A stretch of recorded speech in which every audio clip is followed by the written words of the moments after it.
normal world, ordinary people living simple lives, young students going to school without a care.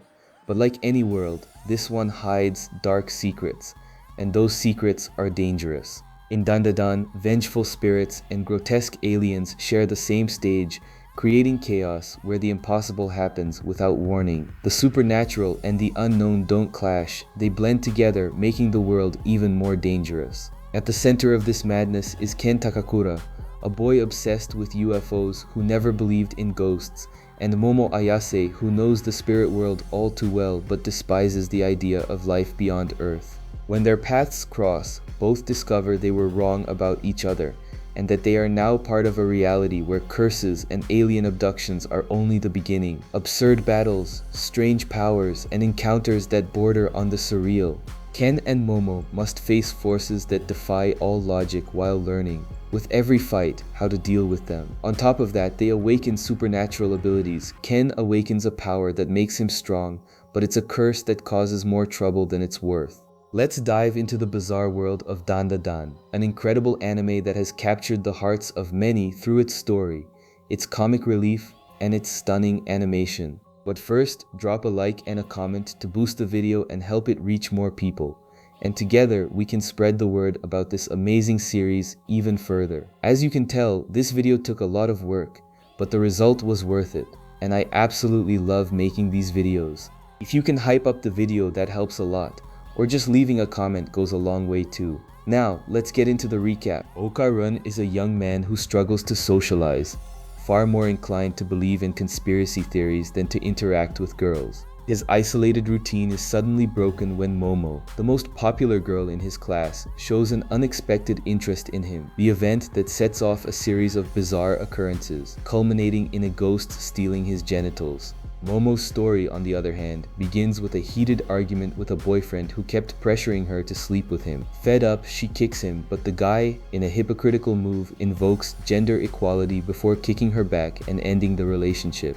The situation leaves Momo deeply frustrated that she got involved with such a terrible partner, despite her friends' warnings about the dangers of dating delinquents.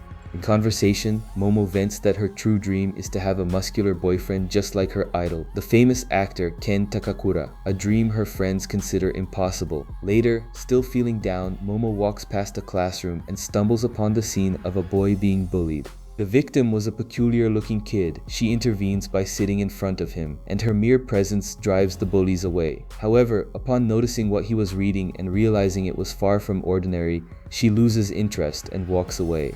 The boy, Okarun, follows her, convinced that her gesture could only mean a secret crush. Momo quickly sets him straight, but he, clutching his books about uncovering the paranormal, insists that the real reason she approached him was a shared interest in aliens and UFOs. Excited, he begins rambling about an imminent galactic war between humanity and beings from other planets. Exhausted by the conversation, Momo scolds him harshly, telling him that kind of delusional talk was exactly why he had no friends. Her words visibly shake him, and she, feeling guilty, comes back to apologize. Picking up one of his books, she admits that while she doesn't believe in aliens, she does believe in ghosts. Okarun reacts with mockery, calling her foolish, and the conversation erupts into a heated argument. Momo tries to make her case by saying her grandmother is a medium, but Okarun dismisses it, suggesting her grandmother must be crazy too. The conflict escalates into personal insults until Momo throws down a challenge. If she could prove ghosts were real, he would become her servant and lick her armpits. Pretty weird. Okarun accepts and proposes his own condition. If he proved aliens were real, she would have to be his servant and perform acts that, let's just say, are rather obscene on him every day. And so the two part ways, each heading to a location chosen by the other. Momo was sent to an abandoned hospital supposedly haunted by aliens, while Okarun headed to a deactivated tunnel known to be haunted. To ease the fear, they stay in touch by phone, and during the call, Momo reveals why she believes in ghosts. Her medium grandmother, her only living relative. She talks about a childhood filled with strange rituals imposed by her family, which made her a target of ridicule. The breaking point came when the boy she had a crush on mocked her too. That event made her turn against her grandmother and say cruel things to her. With time though, Momo came to understand that her anger wasn't really directed at the boy, but at the fact that the mockery was ultimately about her grandmother. Suddenly, the conversation is cut short. Okarun turns around and comes face to face with the ghost of an elderly woman. The apparition makes him an indecent proposal. She would perform an obscene act on him if he would just jiggle her wrinkled plums. Terrified, Okarun flees, trying to convince himself she was just an eccentric old lady. Through the phone, Momo warns him not to get caught by Turbo Granny, but the ghost catches up to him. Meanwhile, Momo, who was running to help him, is intercepted and abducted by 3 suspicious-looking men. Momo wakes up aboard a spaceship, facing 3 humanoid-looking aliens. They explain that after observing human beings, they decided to learn more about human reproduction, and to do so, they needed the lower parts of both a man and a woman. They prepare to subdue her with a psychokinesis device to force her to desire them. Using her own spiritual energy, Momo tries to resist. Just then, her phone rings. One of the aliens answers it, and through the device, Okarun materializes, now possessed by the ghost, and lands a kick on one of the captors. Aliens reveal their true forms, resembling zebras, and demand that Okarun hand over his member. Possessed, Okarun fights bravely, but is overwhelmed by the numerical disadvantage. The beings again ask for his banana, and he responds that he would gladly hand it over. In this moment of confrontation, he lays bare his story. His fascination with aliens had been the only purpose in his life, in the hope that one day they could be his friends. But as a man in danger, his priorities have completely shifted. Now his only wish is to keep her safe, demanding the aliens keep their filthy hands off of her. Despite his determination, Okarun is defeated. Things get worse when one of the aliens begins the process of hypnotizing Momo into feeling desire for the extraterrestrials. During the hypnosis, Momo's past surfaces in a flood of memories. She sees herself again with her grandmother, who was teaching her how to release her ki. Instead of following the lessons, young Momo explodes in fury, accusing her grandmother of being the cause of all the suffering she faced because of her medium beliefs. In the present, however, Momo's faith in her grandmother is restored. With a newfound determination, she finally releases her ki, activating a dormant psychic power, declaring with conviction the authenticity of her grandmother's gifts. Momo delivers a powerful kick that rips the alien's head clean off, saving herself and Okarun. Despite the rescue, Okarun, still under the ghost's control and in tremendous pain, turns against her. Turbo Granny, speaking through him, informs Momo that she has Okarun's genitals and that the only way to recover them and break the curse in the process is to return to the abandoned tunnel. In the meantime, the alien spacecraft crashes down, but Momo somehow manages to prevent the fall from being fatal for either of them. The experience forces the two to accept a new reality. Ghosts and aliens are in fact real. The immediate problem, however, is that Okarun remains cursed. Momo must constantly use her psychic powers to stop Turbo Granny from taking full control of him. He, in a gesture of courtesy, offers her his clothes and declares he will face Turbo Granny alone to break the curse. Momo, however, can't understand why she can't go along to help. Feeling unworthy of her assistance, Okarun insists, but Momo scolds him, telling him to get dressed and stop worrying about trivial things. In an awkward moment of sincerity, Okarun asks Momo to get dressed, admitting he can't concentrate while she looks so beautiful, a comment that completely throws her off. She then asks his name. When Okarun reveals that his real name is Ken Takakura, the same as the famous actor she idolizes, Momo's world turns completely upside down. She refuses to accept it, saying he has no right to use that name, and that it's impossible for a loser like him to share her idol's name. While she has a meltdown on the floor, Turbo Granny begins to resurface. Momo quickly uses her powers to contain her and decrees that from that moment on he will be called Okarun. The next step is to go to Momo's house, which is actually a temple, to get clean clothes. However, the instant Okarun tries to enter the property, he is engulfed in red flames. Momo acts fast, pushing him into a nearby body of water to put out the fire. Investigating the cause, she finds a protective barrier created by one of her grandmother's talismans. After removing the charm, she invites him inside, but Okarun hesitates, nervous. Gathering his courage, he finally crosses the barrier, this time unharmed. The tension is then broken when Momo starts laughing at his haircut, comparing it to a broccoli, which annoys him greatly.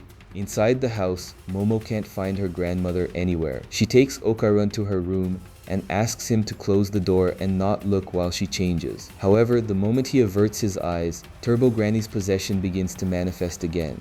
Momo shoves him against the wall and orders him to look the other way. Once dressed, she hands him her jacket and asks whether Turbo Granny's claim was true, whether he had really lost his balls. Okarun looks down and confirms, to his horror, their absence from his pants. While Momo teases him, he, frustrated, blames her for what happened, arguing that she was the one who challenged him to go to the tunnel. She retorts by reminding him that he was the one who started the conversation about aliens. He then confesses the real reason. When he saw her talking to him, he didn't want to waste the chance to make a friend. Even aware of their differences, he tried. Okarun apologizes for putting her in danger and says he would understand if she never wanted to talk to him again, but Momo refuses. She points out that that attitude is exactly why he has no friends, but at the same time allows the conversation about aliens to continue. In a sudden turn, Okarun calls her ugly, starting another argument. He clarifies that her habit of playing with people's feelings is what makes her ugly. At that exact moment, the doorbell rings. Okarun assumes it's Momo's grandmother, but she clarifies there is something more to it. The house has 2 doorbells, one for humans and one for evil spirits, and the one that just rang was the second one. Momo notices the talisman on the table and realizes her mistake. By removing it from the gate, she forgot to put it back, leaving the house unprotected. They run outside, but are met with a sky that darkens rapidly and a wall that magically rises around the temple, blocking the exit and the spot where the talisman should be. When they turn around, they come face to face with a colossal evil spirit. They manage to dodge the first attack and flee, being thrown through a glass window. In hiding, Okarun theorizes that the creature is an alien, to Momo's confusion, as she believes it's a spirit. He argues that people who see ghosts also tend to see aliens, suggesting a connection. The creature releases a gas that blows up their hiding spot. The explosion causes Okarun to be possessed again. But this time, even with Momo's help, his left hand remains under the curse's control. This gives him an idea. He asks Momo to allow the curse to take over his body, but to help him keep his mind intact. The result is a transformation that leaves him looking like a darker version of himself, now with Turbo Granny's powers at his disposal. The monster attacks, but Okarun, in his new form, manages to bite off the creature's fingers. Okarun's confidence grows, but when he attempts a direct confrontation, he vomits blood and gets crushed, pulled to safety by Momo. He describes the pain of using the power as unbearable. It was then that Momo, studying the monster's stance, realizes it is a sumo wrestler, and that victory means making it touch the ground with its hand. With her help, Okarun transforms again and attacks the sumo spirit's leg at high speed.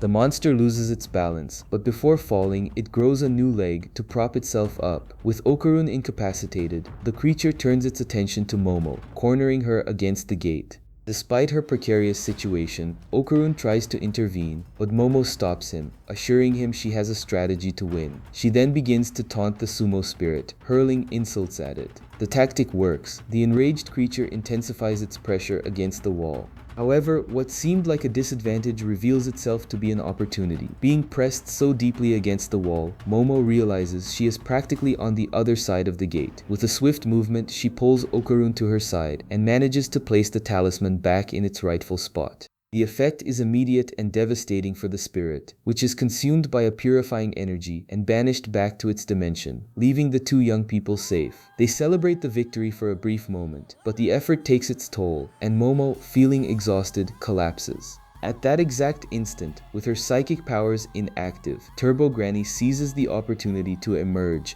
and fully possess Okarun. Driven by her lascivious instincts, the ghostly entity lifts Momo's unconscious body, coveting her rear end.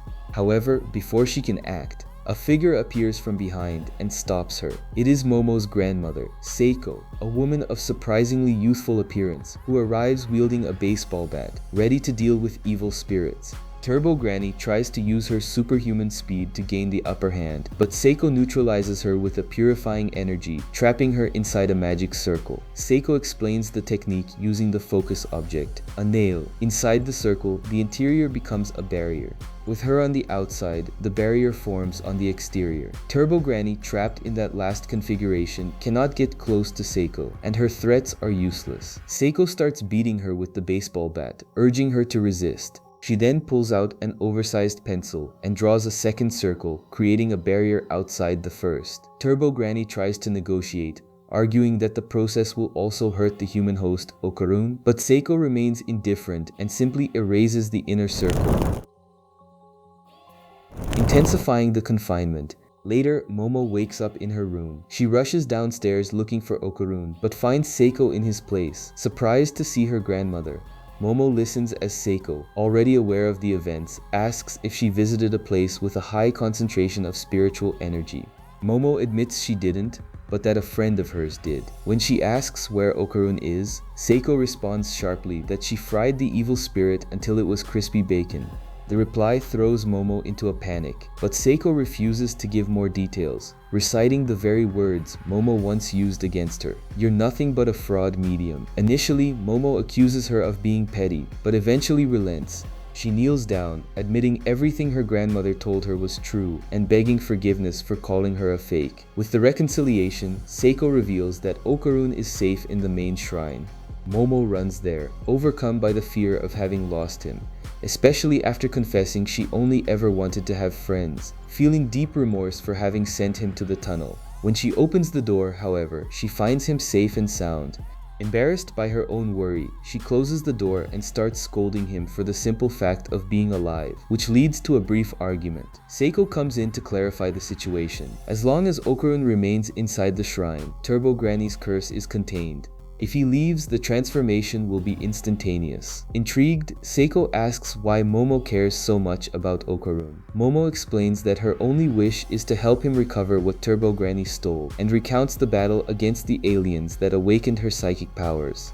Seiko reacts with skepticism, comparing the story to a bad movie. However, as an experienced medium, she recognizes just how dangerous Turbo Granny truly is. Seiko mentions that she already tried to visit the tunnel but was driven back by the intensity of the spiritual energy there.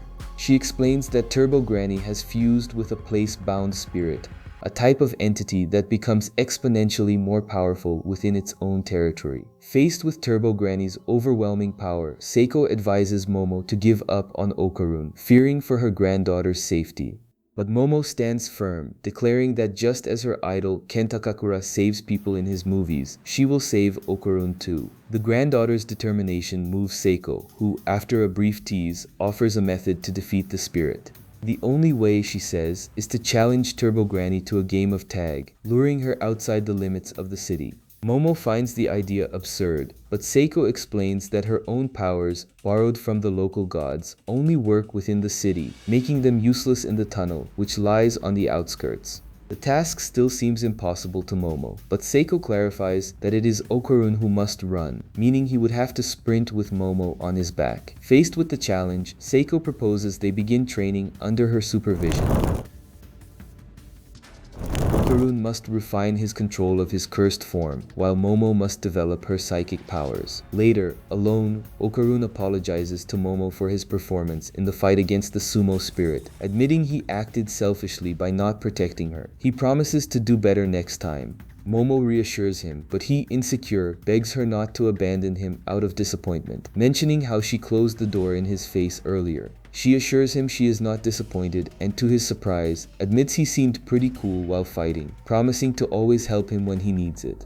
The following morning brings an urgent and embarrassing dilemma. Okarun desperately needs to use the bathroom, and Momo is forced to keep watch during the act to prevent Turbo Granny from taking control. Seiko takes the opportunity to ask Momo how she manages to contain the curse, and her granddaughter explains the process feels like grabbing and squeezing Okarun's dark aura until it shrinks. The description disappoints Seiko, who expected Momo's psychic powers to be at a far more advanced level. Even so, she identifies something to work on. Seiko instructs Momo to try using her powers on Okarun with her eyes closed. Observing that her ability seems excessively dependent on sight, Momo obeys and for an instant feels the cursed energy under her control. However, the containment fails and Turbo Granny nearly manifests. She manages to suppress the entity again, but the effort leaves Okarun in desperate need of the bathroom. He bolts away and, though Momo tries to stop him, he locks himself inside. The situation ends in humiliation, with Okarun exposed and miserable on the toilet under Momo's watchful gaze. Seiko concludes that her granddaughter's true potential will only be unlocked through proper training. At that exact moment, the atmosphere shifts. Momo senses Turbo Granny's manifestation, and simultaneously Seiko and Okarun freeze in place, motionless. The ghostly entity addresses Momo with a dark prophecy. Seiko will die in the near future. She then pressures Momo to go to the tunnel immediately, eliminating any chance of training.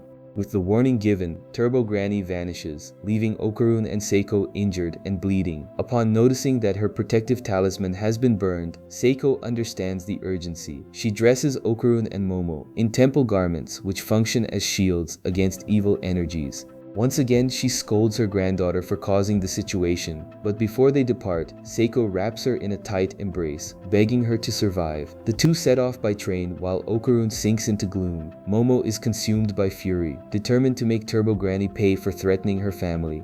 Upon arriving at the tunnel, a brief argument about who should enter first is overcome by fear, and they decide to move forward together. The initial confidence that they could handle the old woman dissolves when Turbo Granny appears as a gigantic ghostly head blocking both exits.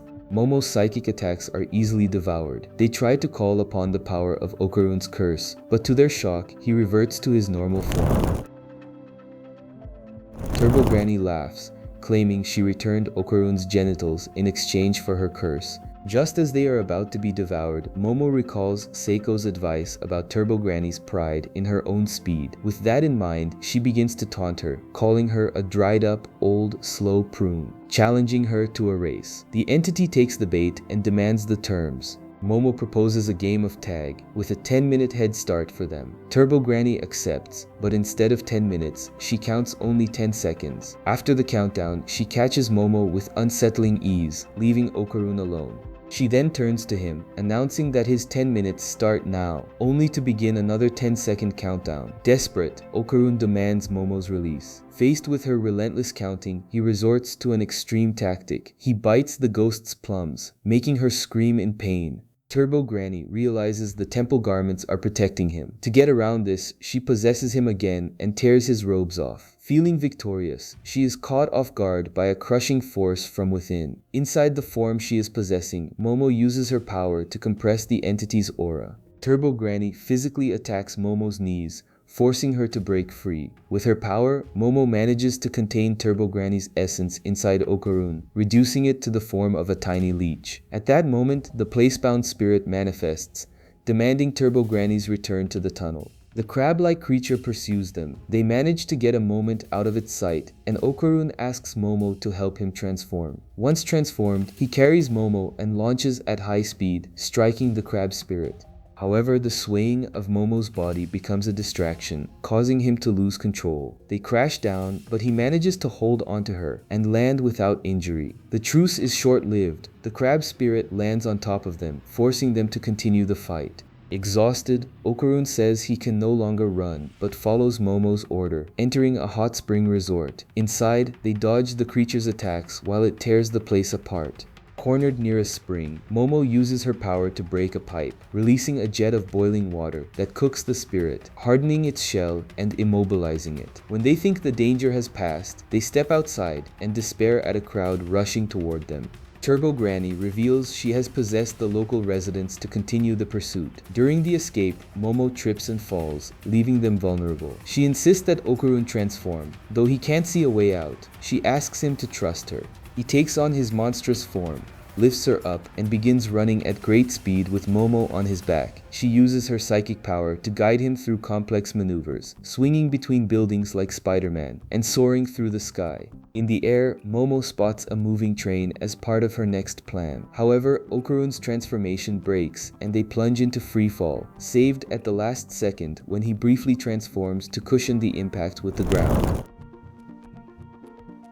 Upon landing, Momo realizes, to her horror, that the containment of Turbo Granny has broken. The entity appears before them, no longer as a ghost, but now in control of the gigantic crab spirit, morphing into a new and terrifying form, Turbo Crab. With her army of possessed people surrounding the duo, she feels confident enough to propose another race, offering them another 10-minute head start. But it is Momo who now radiates confidence, declaring she needs only 1 second to leave her in the dust. Using her psychic power, she launches herself toward a moving train, grabbing hold of it and taking Okarun with her. The daring escape enrages Turbo Granny, who pursues them, and they manage to board the train. However, Momo reveals that the entity's pride led her straight into a trap. At the end of the railway line, far beyond the city limits, Seiko awaits them, having prepared a field of talismans and barriers for the final confrontation. Turbo Granny panics and tries to retreat, but Momo holds her firmly, preventing any chance of escape. Driven by Momo's power, the train crosses Seiko's barrier at high speed, colliding with the crab spirit in an explosion of spiritual energy. From the destroyed creature, nothing remains but the souls of the young women who had been trapped within it, who finally ascend and find peace. Days later, Seiko takes Momo and Okarun back to the abandoned tunnel to offer prayers for the souls that suffered, including Turbo Granny's own. Seiko tells them the tragic history of the place, where girls were brutally murdered. She explains that Turbo Granny was a spiritual manifestation that arose in places where women died violent deaths, unable to rest. Despite her tragic origin, mediums were still obligated to hunt her, because the rule is clear: just as the living must not interfere with the dead must not interfere with the living. To celebrate the victory, they eat cooked crab.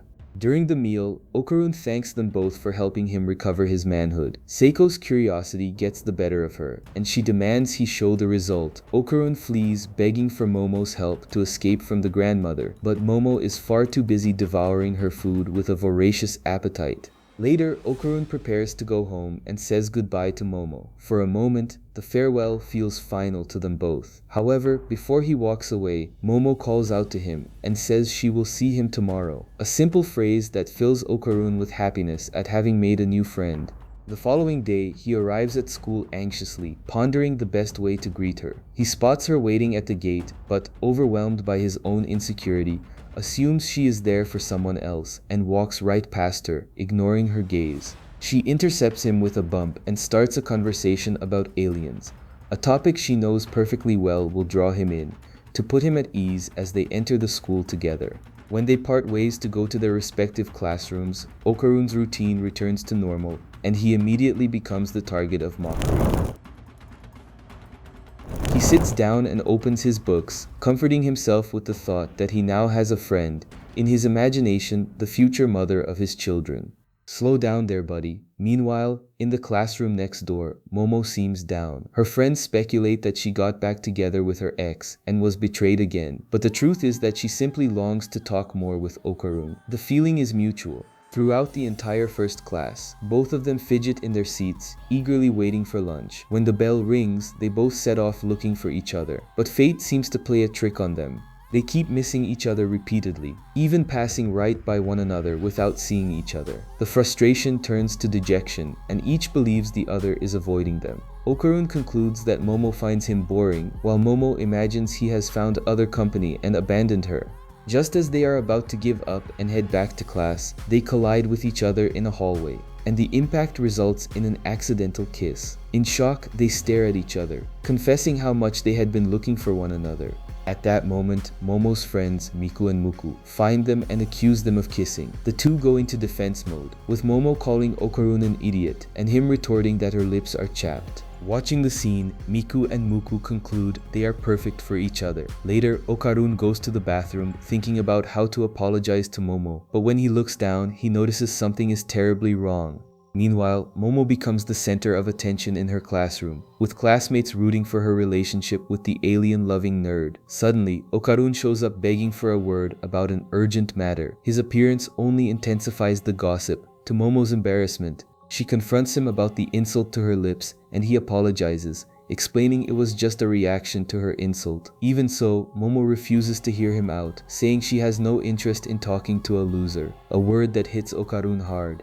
He asks if she is ashamed to be his friend and, faced with her silence, walks away devastated. Her friends scold her for the cruelty. After class, Okarun accidentally bumps into a pink-haired girl named Eira. She apologizes while touching him suggestively, leaving him flustered. Momo, passing by, observes the scene with a feeling of discomfort. As soon as Eira walks away, she starts mocking Okarun behind his back, which awakens Momo's fury. Using her psychic power, she hurls a metal wash basin at Eira's head, knocking her out. She then hugs Okarun and invites him to walk home together. On the way, Momo apologizes for her behavior and assures him she is never ashamed to be his friend. Okarun is relieved, but reveals there is a new problem. Although his main member has returned, his marbles still haven't shown up. Puzzled, Momo takes him to her house to consult Seiko, who is baffled by how he didn't notice the absence. Okarun, attempting to explain himself, claims his member is so large that he simply didn't notice the lack of its companions. Seiko then examines Okarun's soul, instructs Momo to bring a doll and other ritual items, declaring that something is lodged inside him. After the preparations, she slaps Okarun on the head. Confused, he is hit again while Seiko asks Momo if she noticed anything unusual. Momo reveals that Okarun's aura shifts with each blow. Following Seiko's instruction, on the next slap, Momo grabs and pulls this anomalous aura out of him. With great effort, she manages to extract the energy, and they both watch as it is absorbed into the doll. The cat doll comes to life and flees, forcing them into a chase. Using her powers, Momo tracks it down and captures it. To everyone's surprise, the cat starts talking, and Seiko reveals it to be Turbo Granny. Now imprisoned, stuck to the object, the entity explains that at the moment of her defeat, she managed to transmute to astral form and hid inside Okarun's body to recover her strength. Turbo Granny presents a terrible complication. If she dies, Okarun's testicles will disappear forever. She then exerts an influence over Okarun, compelling him to grab a knife and attack Seiko and Momo. Unexpectedly, he transforms into his demonic form, shocking everyone. Seiko clarifies that her exorcism ritual only expelled Turbo Granny's consciousness, leaving her spiritual power behind, fused with Okarun. The entity adds that only she can reunify her power with her body. Faced with the situation, Momo steps in and proposes a deal. They will return her powers if she restores Okarun's testicles. However, Turbo Granny admits she dropped them somewhere and can't remember where. The search for Okarun's lost belongings proves fruitless. Turbo Granny suggests that due to the great life force contained within them, some spirit or monster may have found them. When pressed for a solution, she shows indifference, which leads the others to rough up the doll she resides in.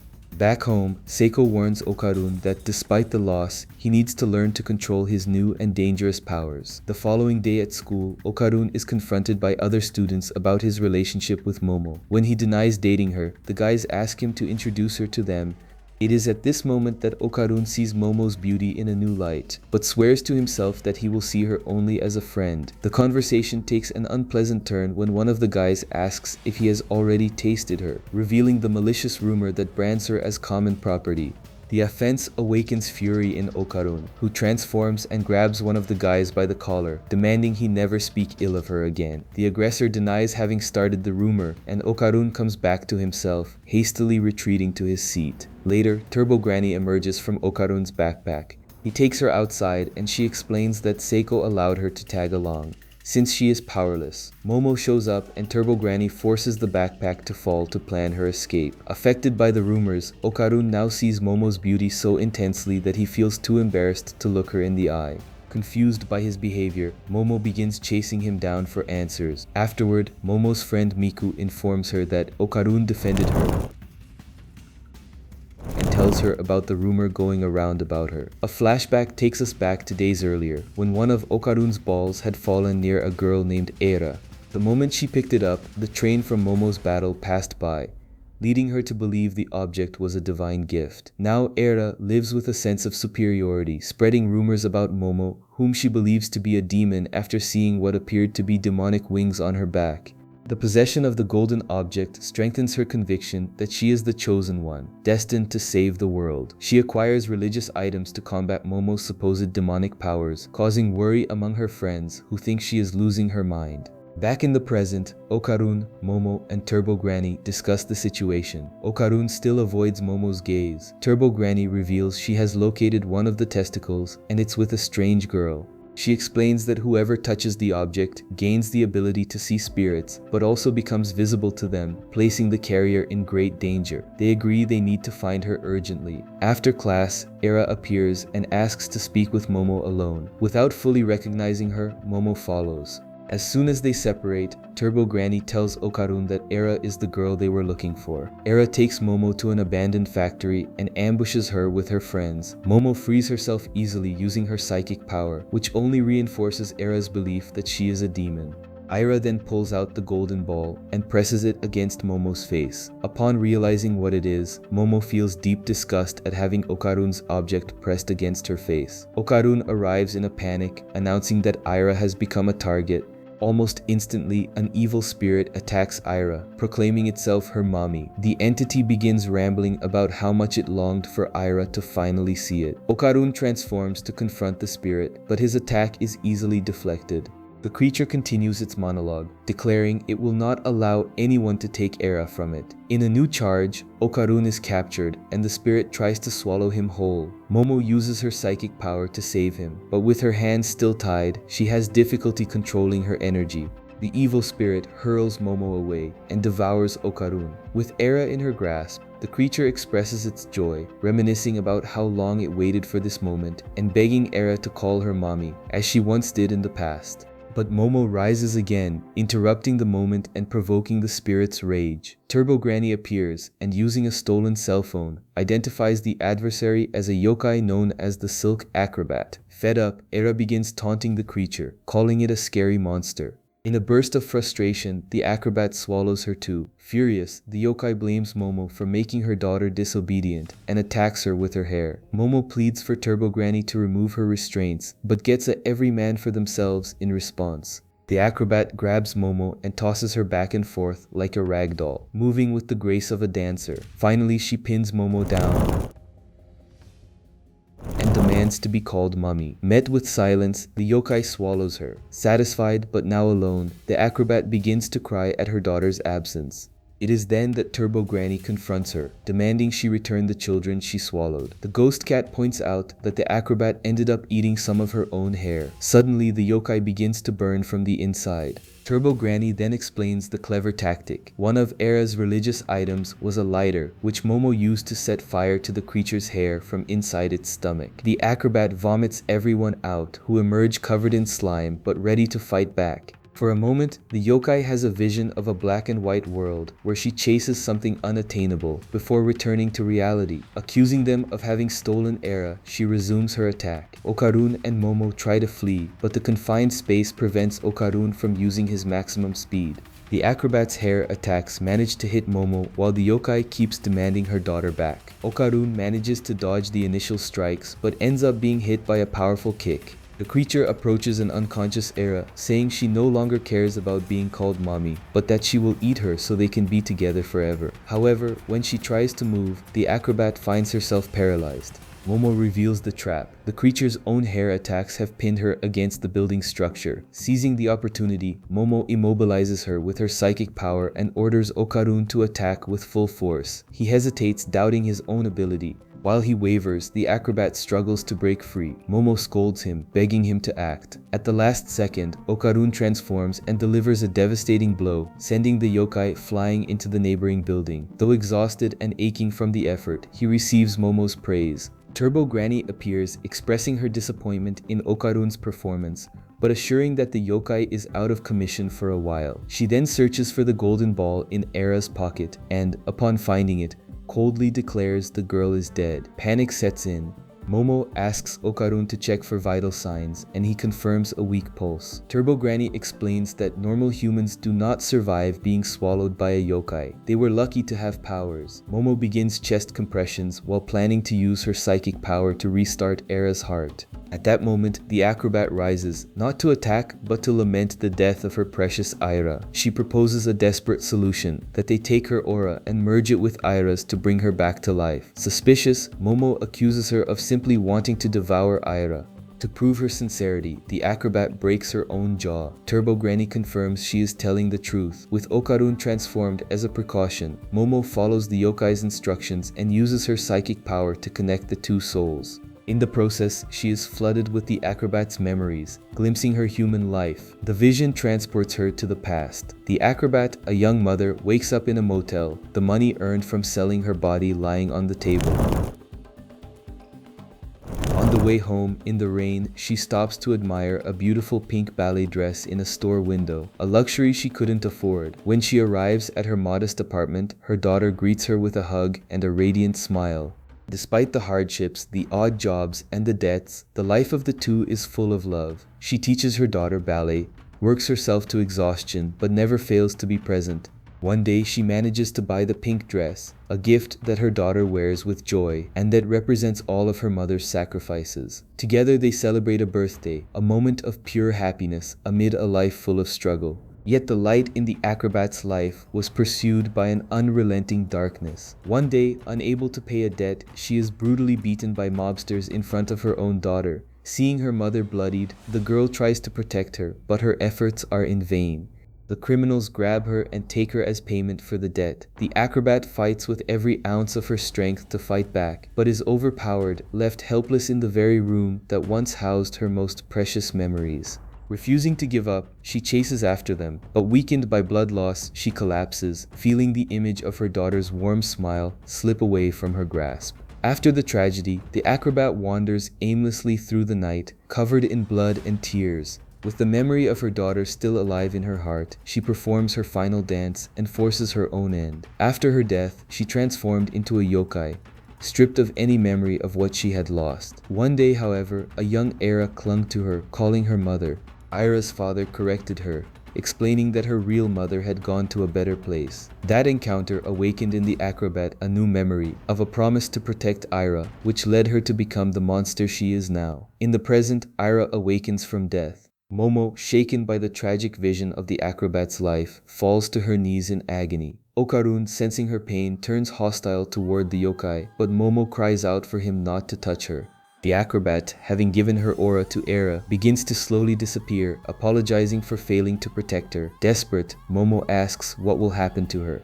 Turbo Granny explains there is nothing to be done. The acrobat will simply dissipate, unable to rest in peace, as though she never existed. In her final moments, the acrobat laments not having been able to give her daughter a better life. Suddenly, Era embraces her, telling her she loves her as her mother, a gesture that echoes the arms of her own daughter. The yokai hugs her back, and as Era prays for her to reunite with her daughter in a kinder world, the yokai fades away peacefully, free of regrets. Later, everyone eats instant ramen at Momo's house, but the tension between her and Era is palpable. Momo demands that Era apologize to Okarun, but Era refuses, stating she doesn't apologize to demons. She points out the bizarreness of the situation, from Okarun's transformation to Seiko's youthful appearance. The argument heats up and the two trade insults with their mouths full, and Momo guarantees that if she were a demon, she would have already sent Era to hell.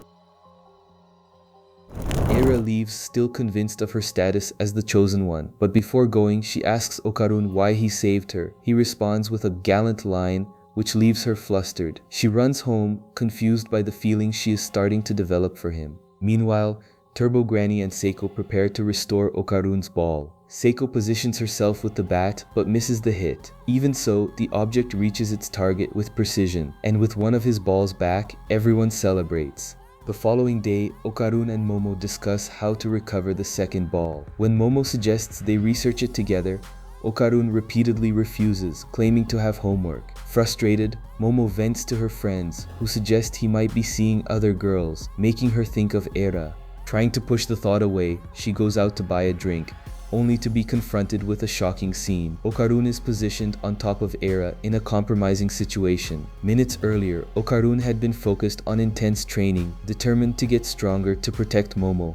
At that point, Era had shown up and confessed her feelings, attempting to kiss him. Okarun pushes her away, refusing, and she reveals that her knowledge about relationships comes from CDs, to which Okarun responds that her brain is completely scrambled. The argument turns into a physical struggle, with Era trying to grab him, resulting in both of them falling into the position Momo witnessed. Okarun runs after Momo, trying to explain the misunderstanding, but she feels betrayed by his lie and refuses to listen.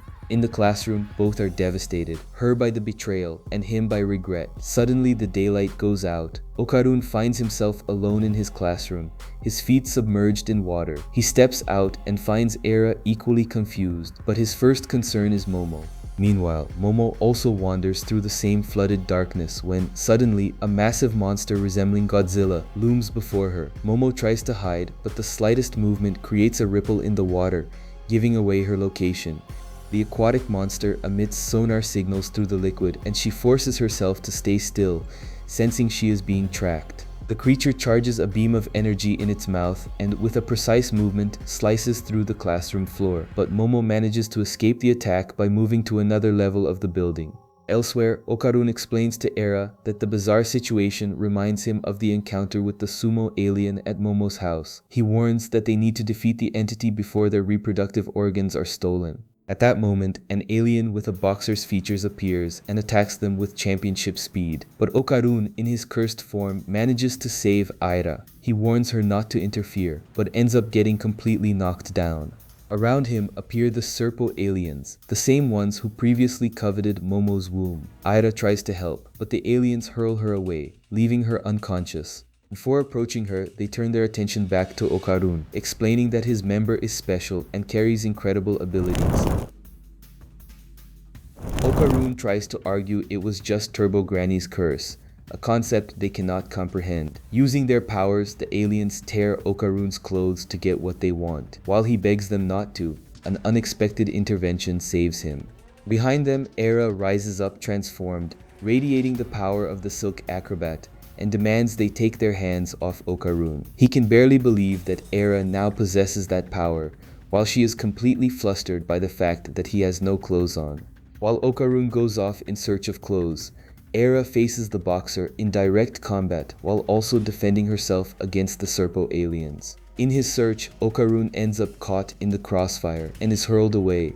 Aira continues getting the better of the boxer, but the Serpo aliens surround her and pin her against a wall, opening a gap for the boxer to hit her in the stomach. She is cornered, but Okarun gets up. Covering his private parts to maintain decency, he crawls toward Aira and transforms. However, the aliens knock them both down again, and, combining their powers, nullify Okarun's and Aira's ability to transform. The boxer begins pounding Okarun on the ground, but suddenly his fist is stopped. To the aliens' confusion, Okarun hurls him away. Then Momo appears, her psychic power emanating an aura that instills fear in the invaders' hearts. She is seeking revenge for their last encounter. The group reunites and Momo is shocked to see Aira's new powers. The aliens approach the unconscious boxer and inject him with a substance that elevates him to a new level of power. The enhanced alien begins to overpower Okarun and Aira. Aira can't keep up with the speed of his blows and is sent flying into the ceiling. However, Okarun saves her, claiming he can see the enemy's movements. In a display of teamwork, the two fight in sync to take down the boxer, while Okarun's naked body moves through the battlefield. At that moment, the water around them turns green and rises to the ceiling, threatening to drown everyone. Above them, the aquatic monster reappears. The creature slices one of the aliens in two, and everyone begins swimming desperately to escape. Suddenly, Aira is hurled to the floor above, trapped and drowning in the ceiling of water. The boxer is responsible. Momo orders Okarun to transform to swim faster, but he discovers that Turbo Granny cannot swim and begins to drown. In the middle of the chaos, they argue about Okarun's lie in trying to get Aira's attention. Fed up, Okarun grabs Momo's hand and declares he wants to explain the truth, refusing to let her hate him over a misunderstanding. The boxer takes advantage of the distraction to attack them from below, and both begin to drown. During the dive, Okarun saves Momo and they share an intimate moment, nearly kissing. Then Momo has an idea. She uses Okarun as a surfboard, propelling them out of the water, and uses her psychic power to reach Era. They launch toward the ceiling to rescue her and land in a safe classroom. Momo uses her power to force the water out of Era's lungs, reviving her. Meanwhile, the boxer and the other aliens fight against the aquatic monster. One of the Serpo aliens has an idea and fuses with the others. On the floor above, the trio prepares to attack, but upon descending they encounter a new enemy. The alien is now merged with the sea monster. The creature fires its laser and they realize the weapon has a recharge time. However, the monster has another weapon, the boxer's fists. It knocks out Era, and just as it is about to finish her off with the laser, Momo saves her. Okarun points out that the monster is based on a mantis shrimp, which gives Momo an idea. The monster attacks them again. Momo faces it and challenges it. The creature prepares a powerful punch, but using her power, Momo creates a water-free zone around the monster's fist, causing it to implode. She explains that just like a mantis shrimp, its punches are devastating, but self-destruct outside of water. The monster charges its laser, but Era stops it from above, creating a path for Okarun to attack. He launches forward, carrying Momo, tearing through the monster's body and putting an end to its terror. They wake up embracing in the middle of the school, soaking wet and unclothed. Before they can leave, they realize the embarrassing situation they are in. Noticing a puddle of water under Momo, the other students jump to conclusions, and the two flee in embarrassment. Era joins them in the escape, creating the impression that Okarun is quite the player. Later, the three are reprimanded by the school nurse, who suspects they were forced to undress. At that moment, a teacher walks in without knocking, and the nurse, irritated, begins punishing him. The girls panic at the humiliation of having been seen in their underwear. Momo then questions Ira about the origin of her new powers, and Ira simply answers that they awakened during the battle. Okarun voices his concern that with Ira also possessing abilities, she will become a target for aliens just as he is. He wonders why the aliens don't focus directly on the spirits if what they want are their powers. Suddenly, an epiphany strikes him. The reason must be that despite their advanced technology, the aliens are inferior to yokai, the spirits, which positions the latter as a line of defense for Earth. However, Okarun's most immediate concern was the possibility that the aliens had already gotten hold of his second testicle. While the girls understood his anxiety, they were still shaken by the exposure. Ira then proposes a solution. Blame Momo for everything and say she was the one who left them in that state. While Okarun considers it a terrible idea, Momo herself doesn't mind being seen as the villain. At that moment, Ira's friends arrive and begin blaming Momo for what happened, dragging Ira away and leaving the pair alone. Momo takes the opportunity to ask Okarun what really happened between him and Ira.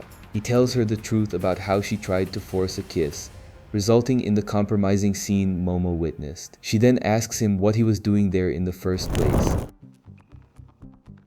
Embarrassed, Okarun reveals he was working out to get stronger. The confession confuses Momo, who wonders why he would keep his training a secret. When Okarun admits he wants her to see him as someone cool, the atmosphere between them shifts. She teases him by asking why, but he, shy, tries to leave. Momo calls him back, and a romantic tension fills the air between them. However, the moment is interrupted by the arrival of Momo's friends. They ask what happened, but Momo stays silent, knowing they wouldn't understand. Suddenly, Miku launches into an elaborate deduction mode and concludes they are in a love triangle. Meanwhile, Ara is surrounded by her friends, who demand to know what happened. Suddenly, one of them starts blaming Momo, calling her public property, but Ara can no longer stand the lies. She steps in, defending Momo and confessing that she was the one who started the original rumor. Later, Momo finds Era crying alone over the loss of her popularity. She asks Era if she used her as a scapegoat, and Era confirms it. However, Momo knows the truth and doesn't believe her, aware that Era never said a single bad word about her after the incident. Unexpectedly, the boxer alien reappears, covered in a white liquid. Before they could fight, he passes out. He wakes up inside Momo's house, where the group watches him cautiously. Upon seeing a plate of food prepared for him, the alien begins to cry, realizing they cared for him, and promises not to cause any more trouble. They all then eat sushi together amid a heated dispute over who gets each piece. Later, the boxer tells his story. His son needs a blood transfusion, an expensive procedure on his planet. As a weak fighter, he couldn't earn enough and came to Earth looking for an alternative. Moved by the story, Okarun offers to help, even going so far as to offer his own member. Momo scolds him and the boxer thanks them for their hospitality. When he is about to leave, Seiko comments that he smells. She explains that the alien's white blood has a peculiar odor that reminds her of something. She then offers him a glass of milk and, upon drinking it, the alien has a revelation. The taste is identical to that of his blood. Seiko then promises to provide a cow for him to take home and use the milk to treat his son. That night, the boxer departs in his spacecraft, taking the cow and pledging his eternal gratitude and an alliance. The trio pleads with Seiko for money for new school uniforms. She agrees, but sets a condition. Momo must impersonate actor Hiroki Abe. Reluctantly, Momo fulfills the task to everyone's amusement. At that moment, the doorbell rings. Momo answers still in character, but snaps out of it upon seeing an extremely handsome young man at the door. Seiko introduces him as Jin, Momo's childhood friend and first love, a revelation that sends Okarun into a state of panic. His anxiety, however, is quickly relieved when Jin begins acting eccentrically, proving to be less a charming rival and more of an odd character. To Momo's horror, Seiko announces that Jin will be living with them. Era, for her part, interprets Jin's arrival as yet another demon recruited by Momo for her army, and flees, fearing she will be the next victim. Okarun says he needs to go home, but Momo calls him back. He doesn't understand her gesture and she asks for a proper farewell. Hesitant at first, he uses one of his signature lines, which leaves her completely flustered. During dinner at the house, Jin is the center of attention, and for every absurd thing he says, Seiko showers him with praise, treating him like a true genius. Later, while helping Jin with the dishes, Momo is haunted by memories of how he used to torment her in childhood for belonging to a family of mediums. The mood changes when Jin suddenly offers Momo a sincere and heartfelt apology for his behavior in the past, confessing his regret. He then reveals the true reason for his visit. He has gained the ability to see ghosts. Jin shows her a photograph of his family's current house, explaining that the initial excitement about the new home has turned into a nightmare. He confides that he feels a constant presence in the place. His parents, skeptical, refused to believe him until one day the ghost manifested directly to Jin, which nearly made him soil himself. From that point on, his parents' health began to deteriorate. Several mediums were hired to perform an exorcism, but the situation only worsened. Of the 5 professionals, 3 didn't make it out. The unanimous recommendation was that Jin seek help from Seiko, which is what brought him there. Despite Momo's relief at finally understanding the situation, Seiko throws cold water on it, refusing to intervene since her powers are ineffective outside the city limits. Instead, she appoints Momo as the one responsible for the mission. Although Momo tries to dodge the responsibility, Seiko persuades her by suggesting that Okarun's other golden ball might be connected to the case. The following day, Jin's arrival in the classroom causes an uproar. He acts like a complete goofball, and the reaction is immediate. The girls swoon, dreaming of having his children, while the boys look at him with pure contempt. The teacher assigns him to sit next to Momo. Jin wastes no time and begins flirting with her friends Miku and Muku, to Momo's utter exasperation. She can barely stand the idea of sitting next to that caveman. Jin makes the whole situation worse by loudly announcing that he lives with her, even claiming he sleeps with her every night. The class erupts while Momo desperately tries to clear up the misunderstanding. Muku steps in, declaring that Momo already belongs to someone, Okarun. Far away in his own classroom, Okarun sinks into deep sadness at the image of Jin being Momo's first love, a handsome and charming guy. His mind creates scenarios of Momo and Jin together, and the thought of losing her consumes him. To distract himself during the break, he throws himself into intense training, but is caught off guard by Momo's sudden appearance. She invites him to lunch and, upon learning he hasn't eaten yet, offers to feed him by hand. Okarun's imagination goes wild. But cosmic forces conspire to bring Jin onto the scene at that exact moment. Momo's fury is palpable at Jin's arrival, ruining the moment. Her resolve crumbles the instant he offers her her favorite yogurt. She gives in, eager to taste the yogurt. The scene is a blow to Okarun, whose sadness deepens as he feels he has lost Momo to Jin. But as he turns to leave, a hideous creature charges toward him. Not knowing how to react, he flees in a panic, screaming for Momo. Just as Momo is about to use her powers to neutralize the creature, Jin, in an act of heroic stupidity, throws himself on it, yelling that he needs to protect his precious cheeks. It is at this moment that Momo spots Okarun's golden ball attached to the creature. She launches her power to capture it, but ends up being dragged along with Jin, while Okarun runs after the trio, pleading for his beloved Momo to come back. The moment the creature flees the school grounds, taking Momo and Jin, Okarun doesn't hesitate and assumes his Turbo Granny form to begin the chase. He quickly catches up to them. With agility, Momo uses her psychic power to pin down Okarun, managing to escape the creature's grasp. Together, they continue the hunt to recover the golden ball. Momo manages to launch the creature with her ethereal hand, attempting to bring it back. To the trio's shock, the creature simply breaks apart to flee, only to reassemble itself moments later and continue running. They lose sight of it, but Momo reveals a trump card. She punches an object by following the sound it emits. The trail leads them to a garbage crusher. When Okarun asks about her method, she opens her hand and shows him the creature's heart, explaining she was punching it to force it to make noise.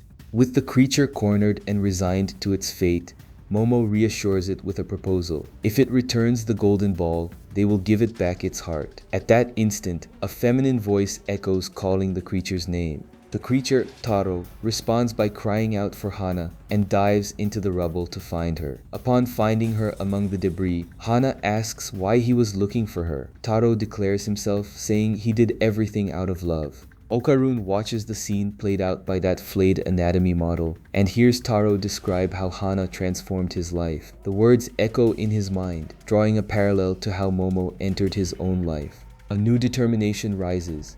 He needs to stop being a coward and fight for Momo, winning her back from that idiot Jin. Later, the group takes Hana home and begs Seiko to let her stay. Seiko asks about Taro's whereabouts, and Momo clarifies that he went back to his work at the school, but plans to sneak away at night to meet Hana. With Seiko's permission, the conversation shifts to the golden ball.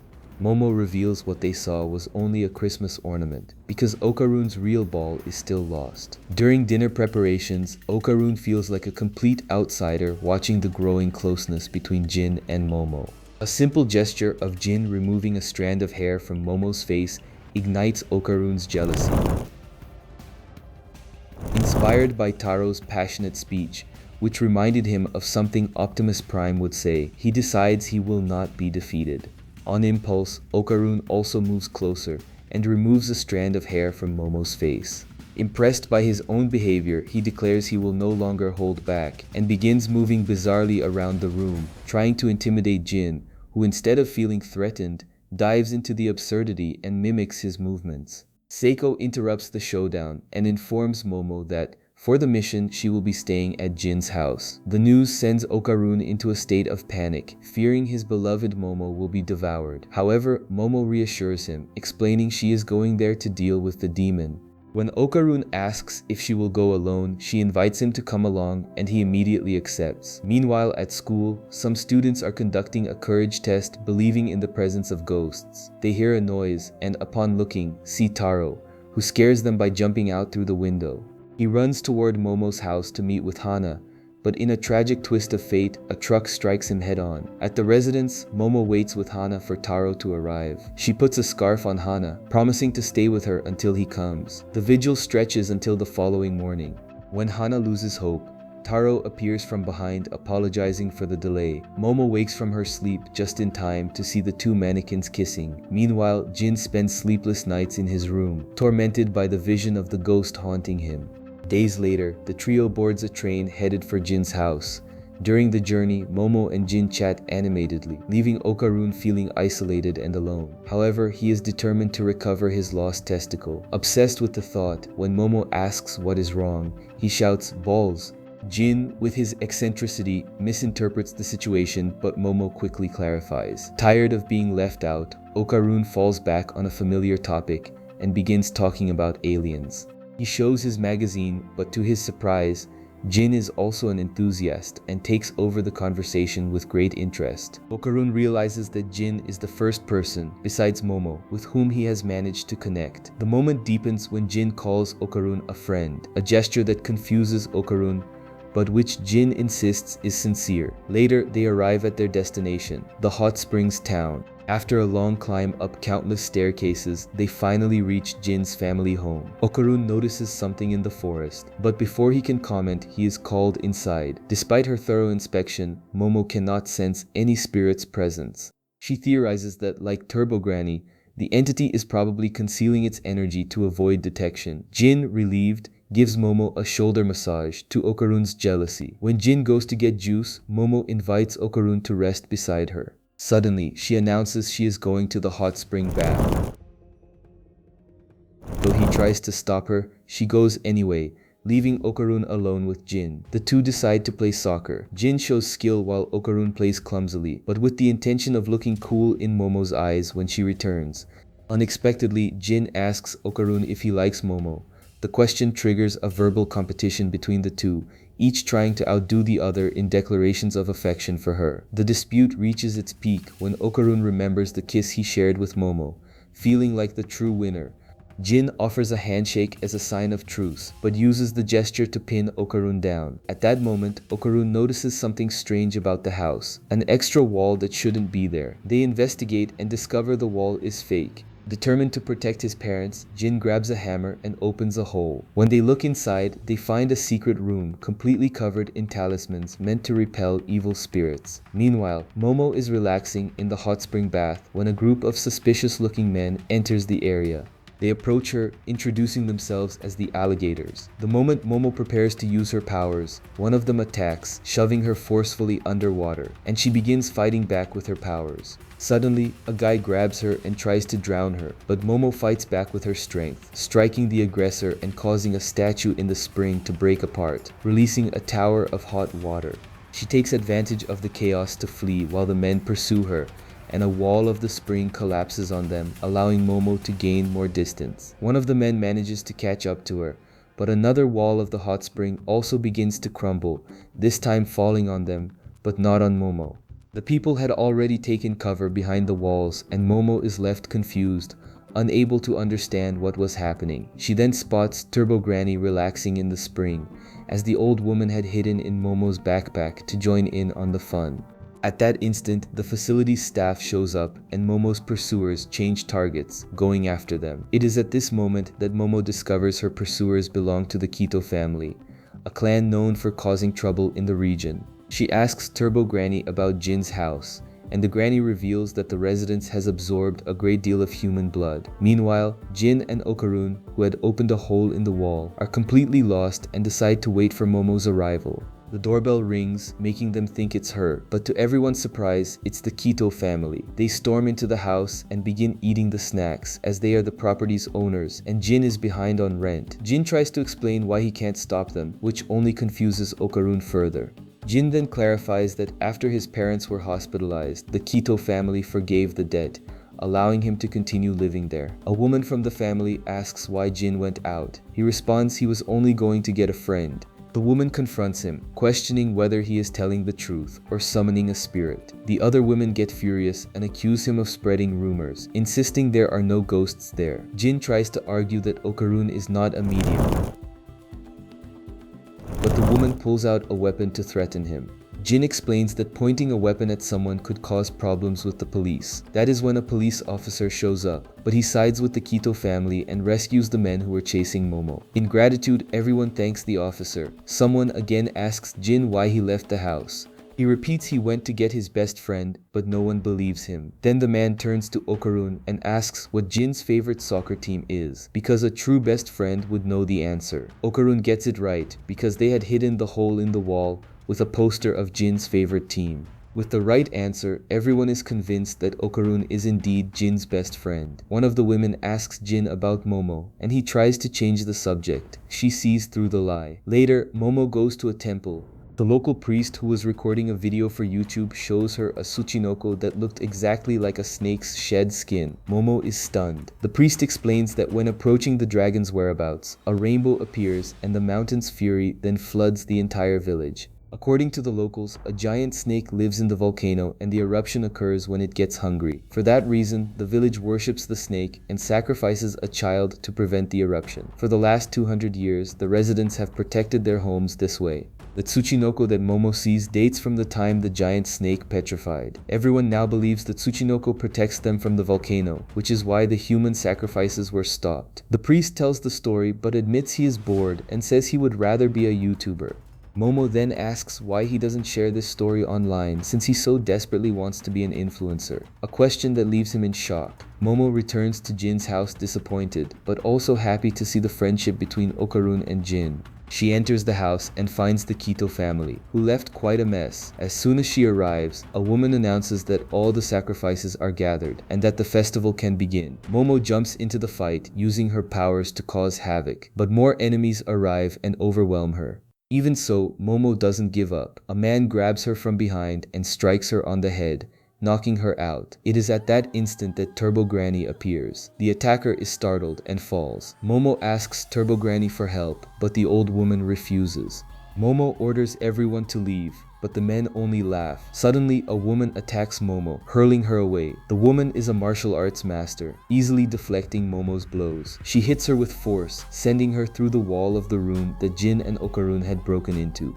It is there that we discover the woman is their matriarch. The woman questions the type of power Momo is using, while Momo asks about the old woman who attacked her. Turbo Granny introduces herself as a powerful little old lady, but Momo doesn't believe her.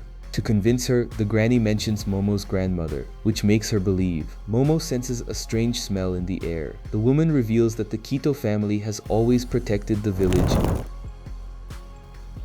and will not allow Momo to interrupt their festival. When Momo tells her to get out, the woman insists that the village's peace exists because of them, that for 200 years they offered sacrifices to the snake god so the village would survive. The house where Momo is was built for these rituals, and it is there that the Kito family brings the sacrifices. Momo then realizes that Jin and his family were also called there to be sacrificed. Suddenly, the floor beneath Momo's feet begins to give way, and she is at a loss, not knowing what to do. The Kito family shoves her in, wanting her to become live food for the snake god. In an act of desperation, Okarun and Jin grab a sofa and jump onto the Kito family in an attempt to save Momo.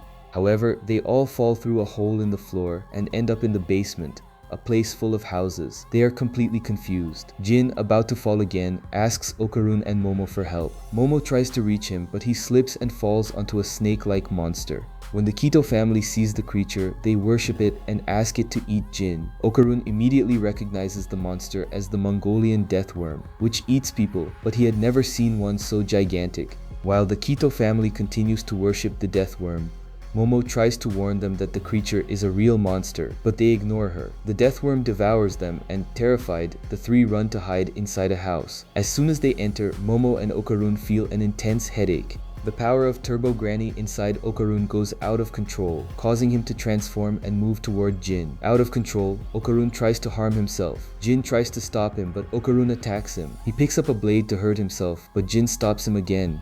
At that moment, the death worm attacks. Jin realizes the creature is tracking them through the vibrations inside the house. Every time they speak, the monster attacks. Jin tries once more to stop Okarun, but he repels him and keeps talking and wanting to hurt himself, which makes Jin think of his parents. One day, upon returning home, his parents had tried to end their own lives. When Jin saved them, they asked him to let them die, leaving him completely bewildered. Momo grabs a shard of glass and turns it on herself, but Turbo Granny is there and the glass goes into her. To save herself, Turbo Granny asks Jin to tie them up. Jin does so and asks what is happening. Turbo Granny explains that the death worm is sending psychic signals to drive people to harm themselves. Jin understands why his parents tried that, but still doesn't understand why the signals don't affect him. Before Turbo Granny can say more, Momo uses her psychic powers to fling shards of glass at herself. Jin moves quickly and stops the glass in front of her. At that moment, the death worm locates them and Jin begins to feel strange.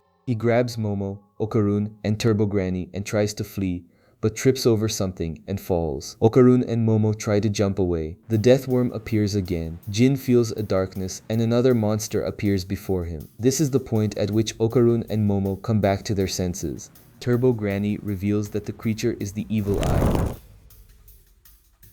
and whoever gazes into it goes mad and forces their own end. That is why the evil eye is cancelling out the deathworm's signals. Momo, seeing the opportunity, asks Okarun to attack the deathworm. Okarun uses Turbo Granny's power to blow the creature's head off, but the deathworm regenerates it and attacks them again, forcing them to flee. Turbo Granny warns them not to look the evil eye in the eyes. Jin then realizes his parents did not suffer because of the evil eye. The evil eye appears in front of Jin, who begins to see his past. A scene from before is revealed, in the same village, where the evil eye was once a human. He watches children playing and wishes he could join them. He was locked up, without food or water, to be sacrificed to the snake god, which weakened his body. One day, the Kito family sacrifices him near a volcano. He is consumed by the flames, but his last wish to play with the other children comes true. With rage taking over, Okarun grabs the face and confronts the evil eye. "There are 3 things you should not have done," he says. "First, hurt Momo. Second, take over my friend's body." He then launches a series of punches at the evil eye, so violent that the cursed house begins to crumble. With the final blow, Okarun knocks it out, making the cursed house disappear. "And the third thing you should not have done," says Okarun, "is made me angry."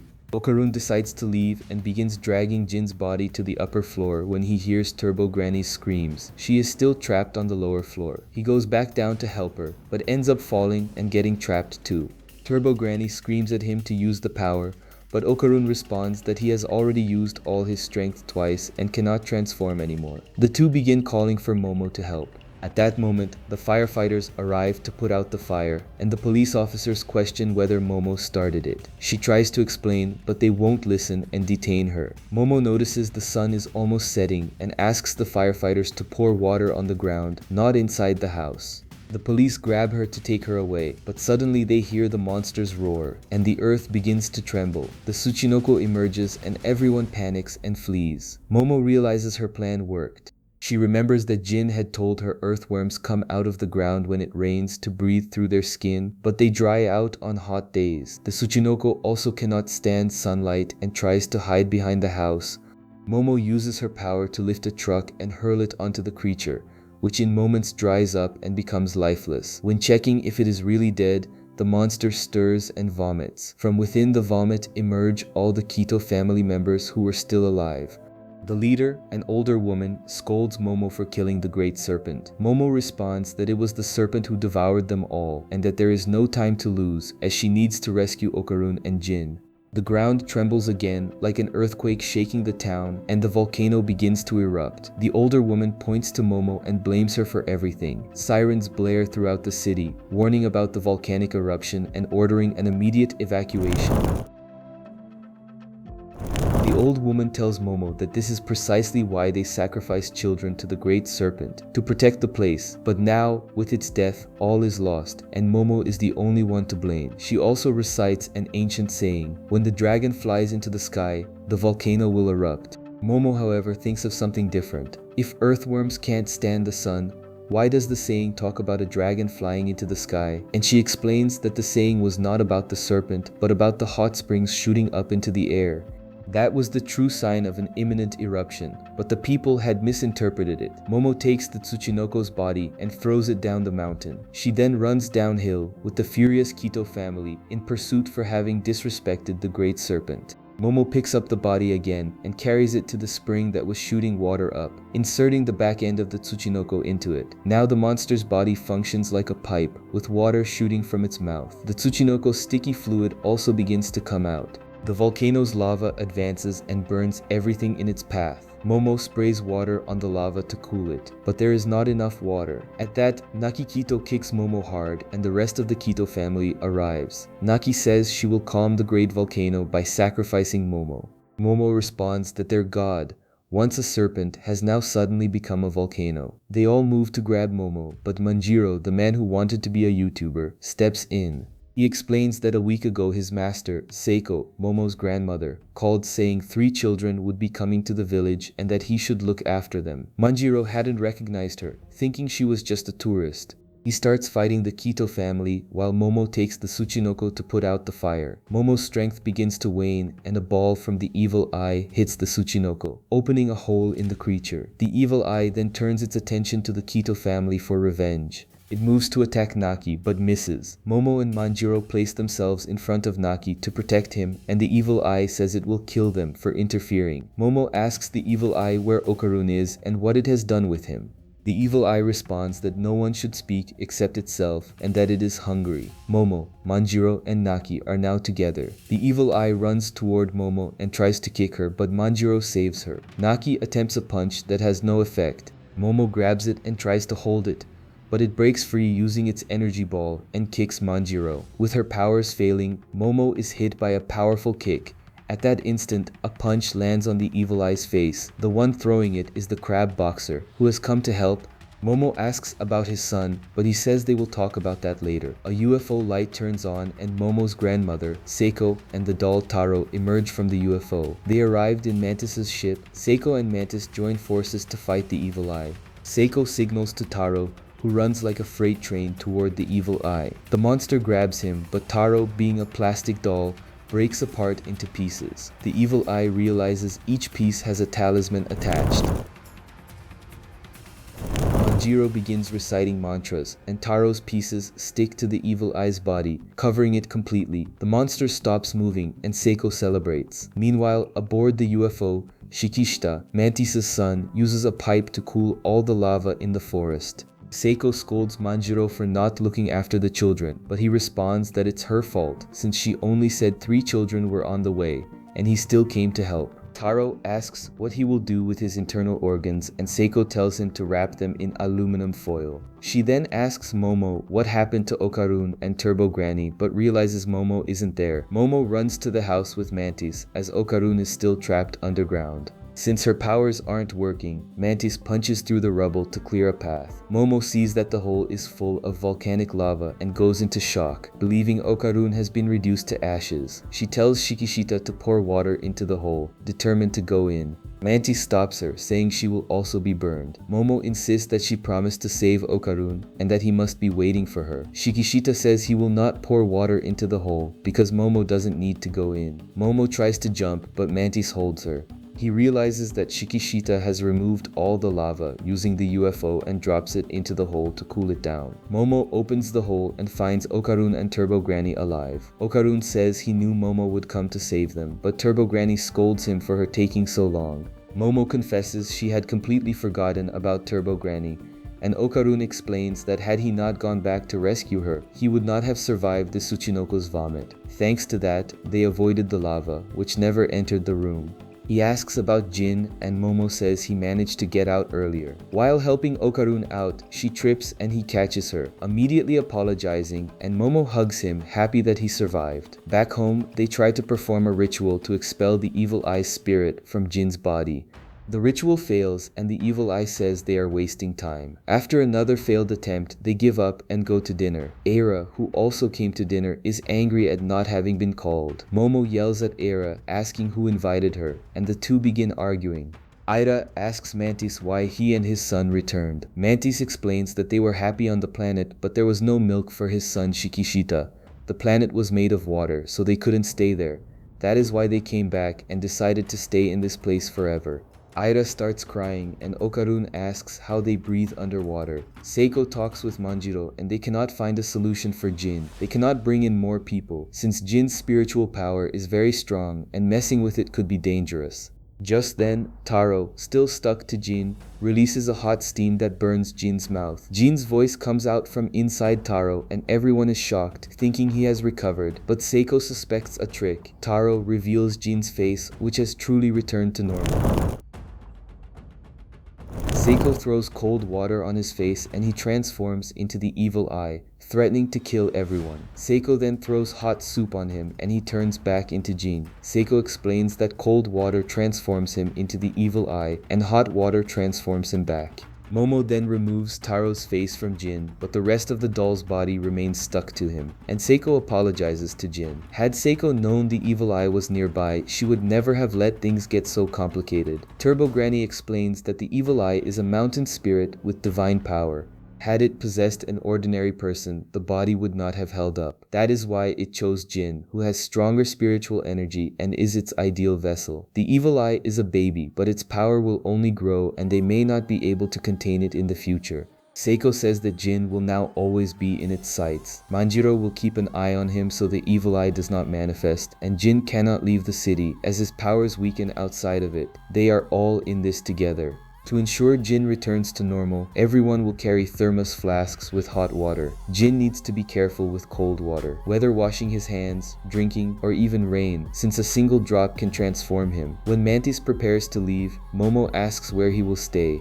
He says he got a job at a dairy farm nearby, an arrangement made by Seiko, and says that if they need anything, they just have to call him. Meanwhile, Era plays with Mantis' son. Okarun wonders how Mantis' UFO flies, whether it runs on gasoline or diesel.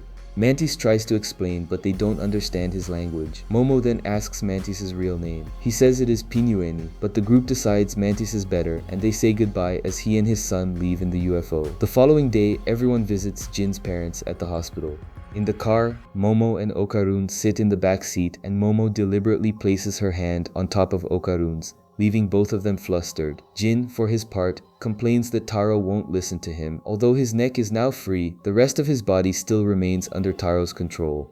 They buy gifts for Jin's parents, and Momo expresses her wish for them to get better soon. Jin says the Taro gang is very mischievous and that it is a good thing his parents are still in the hospital, but upon seeing them he cries like a child. Momo asks Taro to raise his hand, but he starts dancing in a strange way in front of Jin's parents. The news reports that the volcanic eruption claimed no victims. The forest fire was brought under control, and the Kito family has been arrested, but their leader, Naki, escaped.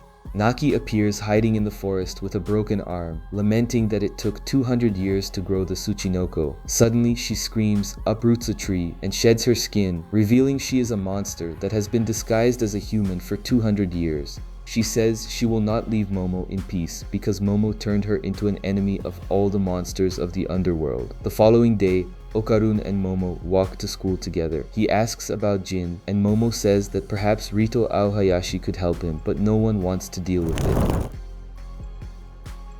Okarun fears that if Taro's seal breaks, they will have to fight the evil eye again. Momo agrees, and before she can ask Okarun something, her friends Miku and Muku show up, making her very happy. Miku mentions that a volcano erupted in Jin's village, and that they even spotted a UFO there. At school, no one was speaking to Era anymore since she had confessed to spreading the rumor against Momo. She felt very alone. Momo and Okarun approached her. Momo hugs her and takes her along, offending everyone since the two had fought.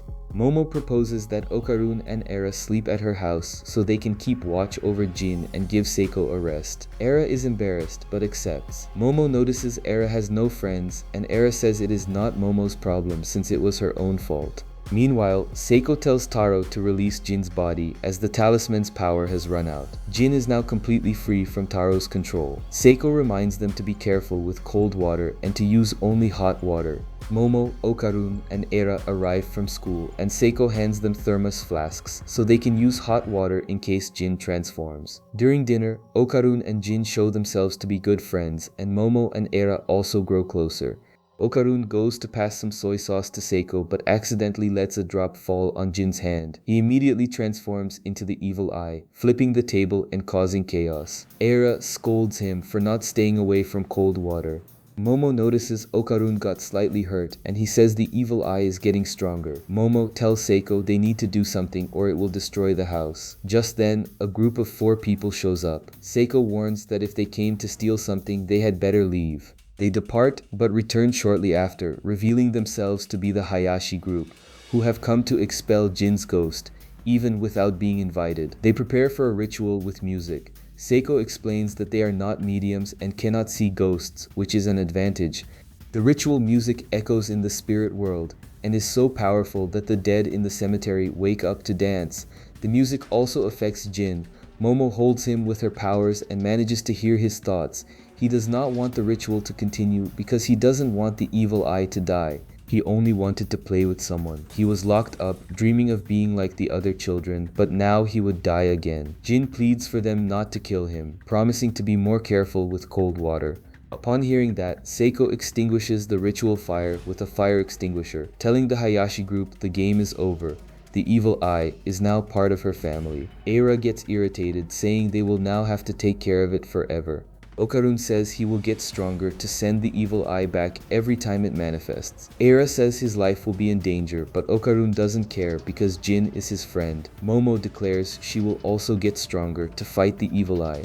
Eira and Momo start arguing again, and Jin moves to hug Okarun. The rain begins to fall. Seiko notices, and before she can warn them, the evil eye manifests and punches Okarun, hurling him away. They manage to bring Jin back to consciousness, and the Hayashi group leaves, with the house nearly partially destroyed. Seiko asks Momo to get cardboard and cover the windows. Seiko then begins training Jin, teaching him to control his spiritual energy to dominate the evil eye. Jin makes the same pose he used to taunt Momo. At night, Jin gets up to use the bathroom and Okarun follows closely behind, in case the evil eye manifests. He even remembers to wash his hands with warm water. When the cardboard wall tears, Okarun patches it. Jin apologizes to Okarun for causing so many problems. Okarun says no apologies are needed, since he himself caused a lot of problems for Seiko and Momo when he was cursed, but they took care of him. Seiko even paid for his clothes, and when he tried to repay her, she refused, saying the best way to pay a debt is to help someone else in need, because we must look after one another. Seiko's words leave a mark on Okarun, and he wants to be like her. That is why he is helping Jin. The following morning, Eira gets ready and puts on makeup. Then they all have breakfast. Seiko reminds Jin to sit up straight to control his energy. The three head to school, and Eira starts teasing Okarun, saying Momo kicks in her sleep, and the bickering continues. At school, Momo tells Miku and Muku that she needs a part-time job to fix the house. She was cold all night. Muku says a friend of hers needs a waiter at her restaurant, and Momo accepts the offer immediately. After class, Miku and Muku take Okarun to a cafe since Momo is working. Okarun says it's a date, but they drag him along, saying it is just a cafe. Okarun gives in and follows them, and they take him to a maid cafe where the waitresses dress as maids. Okarun is surprised to see Momo in her maid outfit, and her friends tease her, taking a photo of her with Okarun. Later, Momo scolds her friends. They expected a job at a normal restaurant, not a maid cafe, and now they are here to mock her. She tells them to go home and tries to take Okarun with her. Okarun says he wants to stay, and she lets him. He apologizes for showing up there and asks when her shift ends. Momo says at 10 p.m. and Okarun offers to walk her home. She refuses, saying she is strong enough and that he might catch a cold. Okarun agrees and starts to leave, but turns back. He says he cannot leave her to go alone. He extends his hand toward her, then pulls it back. Momo takes his hand and they walk together, saying that this way they won't get cold. Meanwhile, Jin trains his posture to control his energy. Manjiro tries to move him but cannot. Seiko, to help him concentrate, lets a drop of soy sauce fall on him. The evil eye tries to break free, but Jin contains it. Jin can now control it.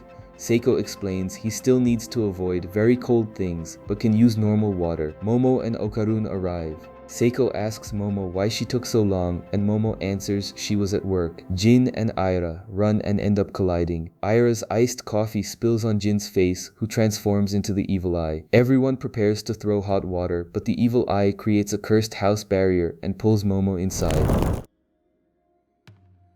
Seiko tries to break the barrier but cannot. The evil eye attacks, but Momo pushes it back with her powers. The evil eye approaches Momo, trying to strangle her. Momo drinks hot water from her flask and spits it on the evil eye's face, turning it back into Jin. Jin apologizes to Momo, but Okarun pushes him aside, asking if she is alright. Seiko wraps Jin in a towel and defends him. Jin notices the barrier, and Seiko, who burned herself trying to break it. But Jin also notices that Okarun and Momo have grown very close. Later that night, Eira apologizes to Momo for the iced coffee that caused the problem. Momo reassures her, telling her not to worry about it. Meanwhile, Jin and Okarun are in the room in silence. The following day, Okarun goes to the cattle farm to find Professor Mantis, who now works there. He is shocked to see that Mantis has assumed a human form to blend in and asks how many other aliens are living in disguise. Mantis asks why he is there, and Okarun asks to be his apprentice, wanting him to teach him to throw powerful punches. Mantis refuses, saying violence is bad, and asks Okarun to help him carry some bags. Okarun helps, but Mantis still won't take him on. Tired, Okarun goes home, but already plans to return the next day. Seiko asks Okarun why he arrived so late, and wonders if he has started a part-time job, then invites him to dinner. Jin, for his part, can barely look at Okarun. Later, Manjiro tells Seiko that they cannot keep taking such risks as they cannot control the evil eye. He insists they need to bring the Hayashi group back to put an end to the spirit once and for all, and if Seiko won't do it, he will. Seiko responds that it is the adult's role to deal with children's problems and show them they can do anything.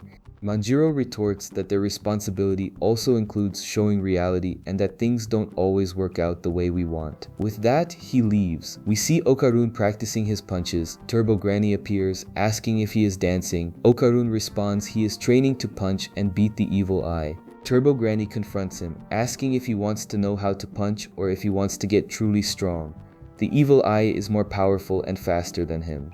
Okarun responds that he wants to get strong, and Turbo Granny takes him along, telling him he is not using his powers correctly and that she will help him train. Era follows the two of them. Turbo Granny takes Okarun to his school and sends him inside. Era catches up to him, asking what he is doing there so late at night. Turbo Granny tells Era to leave. Era then transforms into her silk acrobat form and begins hurling insults at Turbo Granny. Okarun calms both of them down and explains the situation to Era, who decides to join them to also get stronger. Turbo Granny takes them to a music room with photos of musicians on the walls. Era pretends to be scared to get closer to Okarun. Suddenly, startled by a sound, she punches Okarun. It was the sound of the piano Turbo Granny was playing, and Era starts insulting her again. Turbo Granny asks Okarun to jump along with the sound of the piano, and he does so. She explains that this is his combat rhythm. She then plays the evil eye's rhythm, which is faster. She says that while Okarun makes one move, the evil eye makes 4. Okarun says the evil eye is faster than Turbo Granny. She shouts back that she is faster and that she is talking about technique. Okarun can perform 2 actions per second, the evil eye 4. Era can also do 4. The evil eye and its cursed house can perform 10 actions per second. Just then, a piano begins playing on its own, and a big-headed musician appears behind Turbo Granny, playing something terrible. Turbo Granny says they have arrived. 6 big-headed musicians, ghosts that came out of the portraits. They attack whoever plays music out of tune. One of them asks who is playing, and Ira says they have no idea what's going on and that they are leaving, but Turbo Granny reveals that it was the 2 of them who were playing. Upon hearing that, the ghosts attack and they transform into their yokai forms. The ghosts use exploding musical notes. Turbo Granny warns them to stay away from the rest symbols. They arrive at a rice field and the notes fly toward them like bullets. Ira dodges well, but Okarun does not. Ira attacks the ghosts with her hair, but they fly upward. A rest symbol hits Okarun, paralyzing his body. Turbo Granny screams at him to be careful, but a symbol also hits her, paralyzing her. In the midst of the intense barrage, Okarun begins to lament being weak and useless. With Okarun feeling weak, Turbo Granny advises him to move his body to the rhythm. If he doesn't like the ghost's music, he should remember a different song. Ira would not hold out much longer, and Okarun says he doesn't know any songs, since he doesn't usually listen to music. Suddenly, he remembers the melody the Hayashi group played and how much he liked it. Meanwhile, Ira keeps dodging the musical notes, but her foot sinks into the mud and a ghost hits her with a massive explosion. Okarun appears to save her, running and dodging the musical notes with the Hayashi group's rhythm in his mind. Turbo Granny praises him. Ira grabs a ghost's hair, yanks it downward, and kicks its neck. The ghost reverts to being a portrait. It was the conductor, and his defeat makes the other ghosts stop flying. A new piece of music begins, and the environment transforms into an aquarium auditorium, where 4 ghosts sing opera. Hundreds of puppets pour from their mouths and attack them. Ira and Okarun manage to fight them off. Turbo Granny warns that it is all an illusion and attacks the musicians at the back of the stage. The puppets surround them. Ira grabs Okarun's hand and uses her hair to pull a Geki's head out of the crowd. They land on the ghost's head and the rest of them attack. Ira and Okarun dodge, but Ira kicks Okarun away and says to leave it to her. She will handle things while Okarun defeats the musicians. She ties her hair around an enemy's eyes while Okarun runs toward the stage, dodging musical notes. Ira makes the Gakis fight one another, breaking one of them with a kick to the face.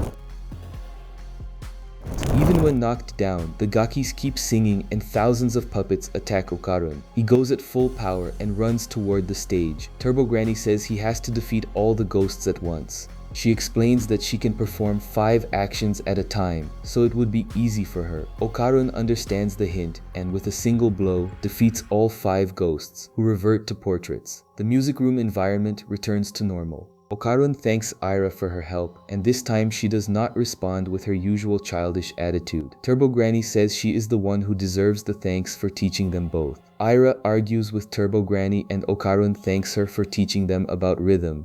Turbo Granny says her power is even stronger and that they have seen nothing yet. Ira asks who the ghosts were, and Turbo Granny explains that the fear people feel about certain portraits in the music room gave birth to them, and that they only come out when someone plays the piano out of tune at 2 in the morning.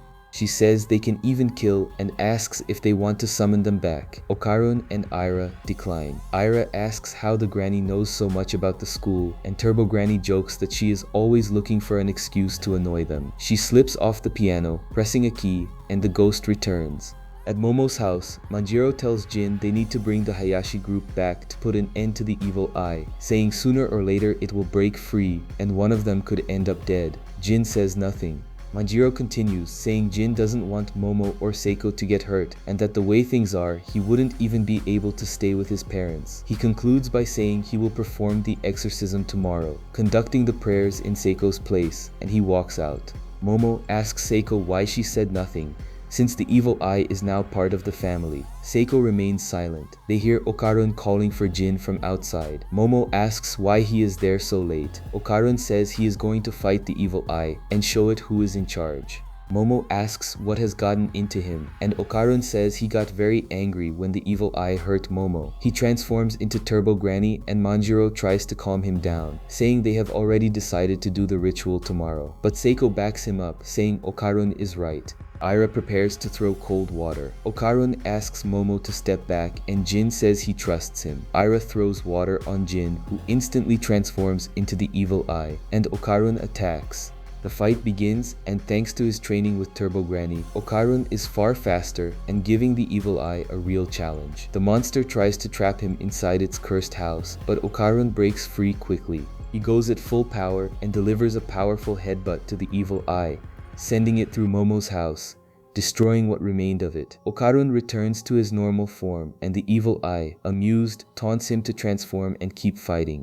Ira says Okarun has used all his strength and cannot transform again, but he prepares to keep fighting. Momo tells Seiko they have to stop the fight. Seiko responds that if they do, they will have to get rid of the evil eye's spirit. Turbo Granny asks Okarun what he will do now, since he is trembling. The evil eye approaches and taunts him to transform again to continue the fight. Okarun responds that he doesn't like fighting the weak, and that, after this fight, he realized the evil eye cannot beat him.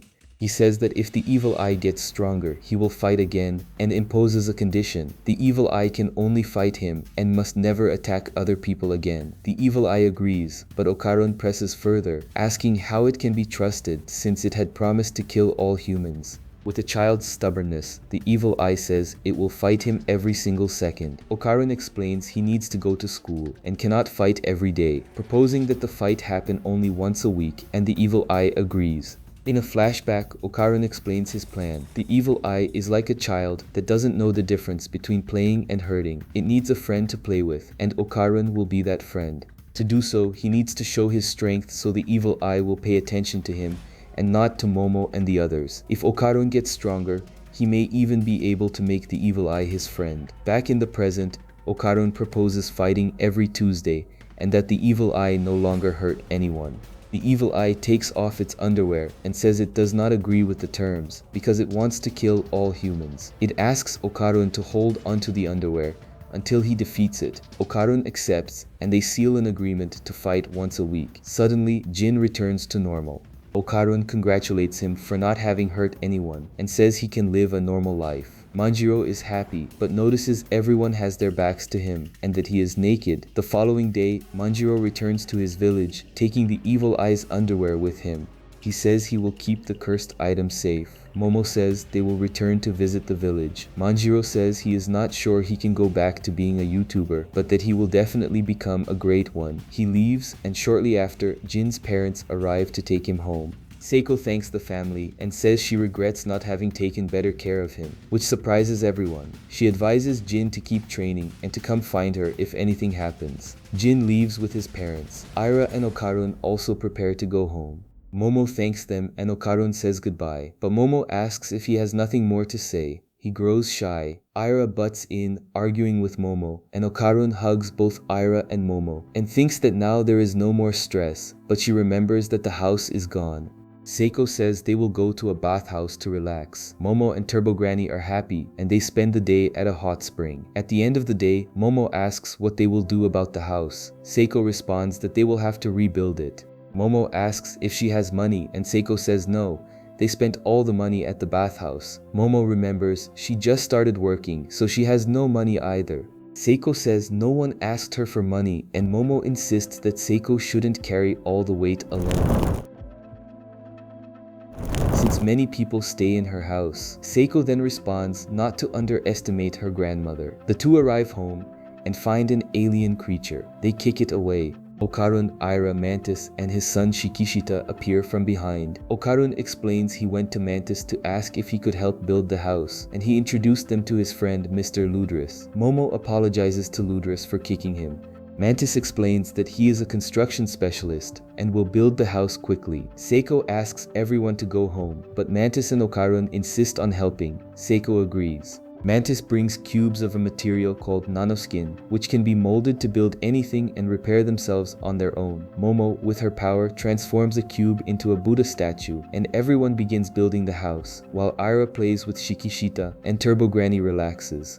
The following morning, the house is ready. They thank Mantis and Momo thanks Okarun and Aira. Okarun says the house feels like his own and that he didn't like seeing it destroyed, saying he can come back whenever he wants. Everyone leaves and Momo and Seiko enter the house to rest, and they are very happy. At that exact moment, Jin and his parents arrive to help rebuild the house, but are surprised to find the work already done. Momo asks them to speak quietly, as Seiko is sleeping.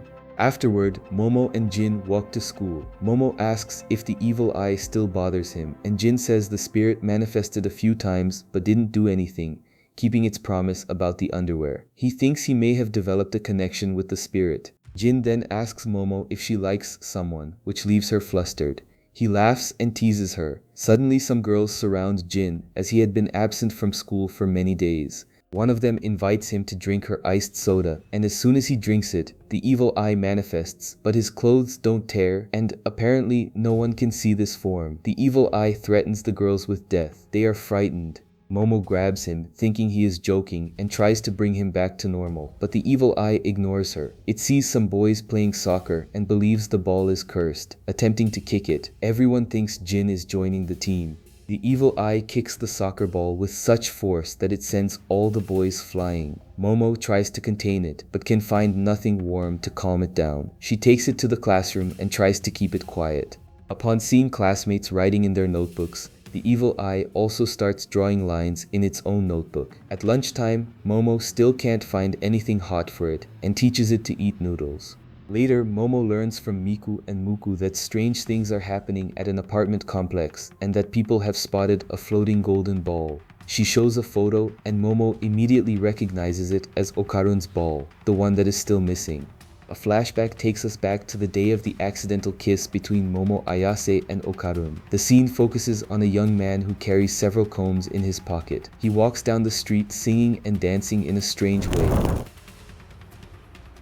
His vanity is evident, despite his awkward appearance. From a distance, he watches the conversation between Momo and Okarun, secretly mimicking Okarun's every move, even when Okarun is being mocked. He watches every movement, including the kiss. The boy, consumed by envy, wants to understand how such an awkward Four Eyes manages to succeed with Momo and with girls. He picks up a puppet and acts as though overcome by envy, but when Okarun doesn't react, he gives up. His only option is to confront him directly. The boy approaches Okarun and calls him his enemy. When Momo asks why, he confesses he has no interest in men, but in Okarun he does, since he is the center of attention. He wants to know how a scrawny and weak boy like Okarun manages to attract Momo's attention. He announces it is time to reveal the secret to becoming popular. Okarun tries to explain that he is not popular, but is interrupted by Momo, who mentions Okarun's ball. The boy is stunned. Momo apologizes for the interruption. He says there is no problem and asks if Momo and Okarun are friends. When she confirms, he agrees. Momo asks him to treat Okarun well, and both boys are embarrassed. Upon seeing Momo bring up Okarun's ball again, the boy asks if the secret to popularity is talking about perverted things. Suddenly, a group of girls appears, asking Momo to stop entering rooms that aren't hers. They explain that since students want to study, running through hallways is inappropriate. Momo apologizes and calls Okarun to leave. The leader of the group, the class president, says Okarun doesn't have to go with her and that she won't allow a girl to force a nerd to obey her. Before Okarun can explain himself, Momo tells him to insult her. The fight between the two girls begins. The boy, feeling even more envious, says Okarun is truly popular. To impress the girls, he shouts that his private parts are like a water balloon. The moment is so embarrassing that no one knows what to make of it. Hearing the absurdity again, Momo questions whether he wants to die. At the end of the day, Momo feels frustrated with the rival, while Okarun feels happy to have been noticed for the first time. Momo says he seems cooler and laughs at his shyness, saying she doesn't need explanations. She likes him that way. Going back to Okarun's psychic ball, there seems to be a spatial distortion around it. That may be why spirits desire it, as Turbo Granny had said. Kinta Sakata, the pursuing boy, complains that it is unfair that Okarun can talk about perverted things while he cannot. He wants to find out how to be naturally perverted, especially to get closer to Momo. At that moment, Kinta kicks a can, revealing he is hiding. He rambles on, saying their routes home are the same. Suddenly, he begins to float, and says that if this continues, he will end up kissing Momo. But Okarun asks him to stop, and sends him falling to the ground. Momo thinks it may be the ball's spirit, but the real psychic ball appears just ahead. Momo then says it is time to catch the ball. The ball moves so fast that no one can touch it. Okarun is sent flying backward and realizes the enemy is not a ghost. Even without being able to see it, he is certain there is someone there.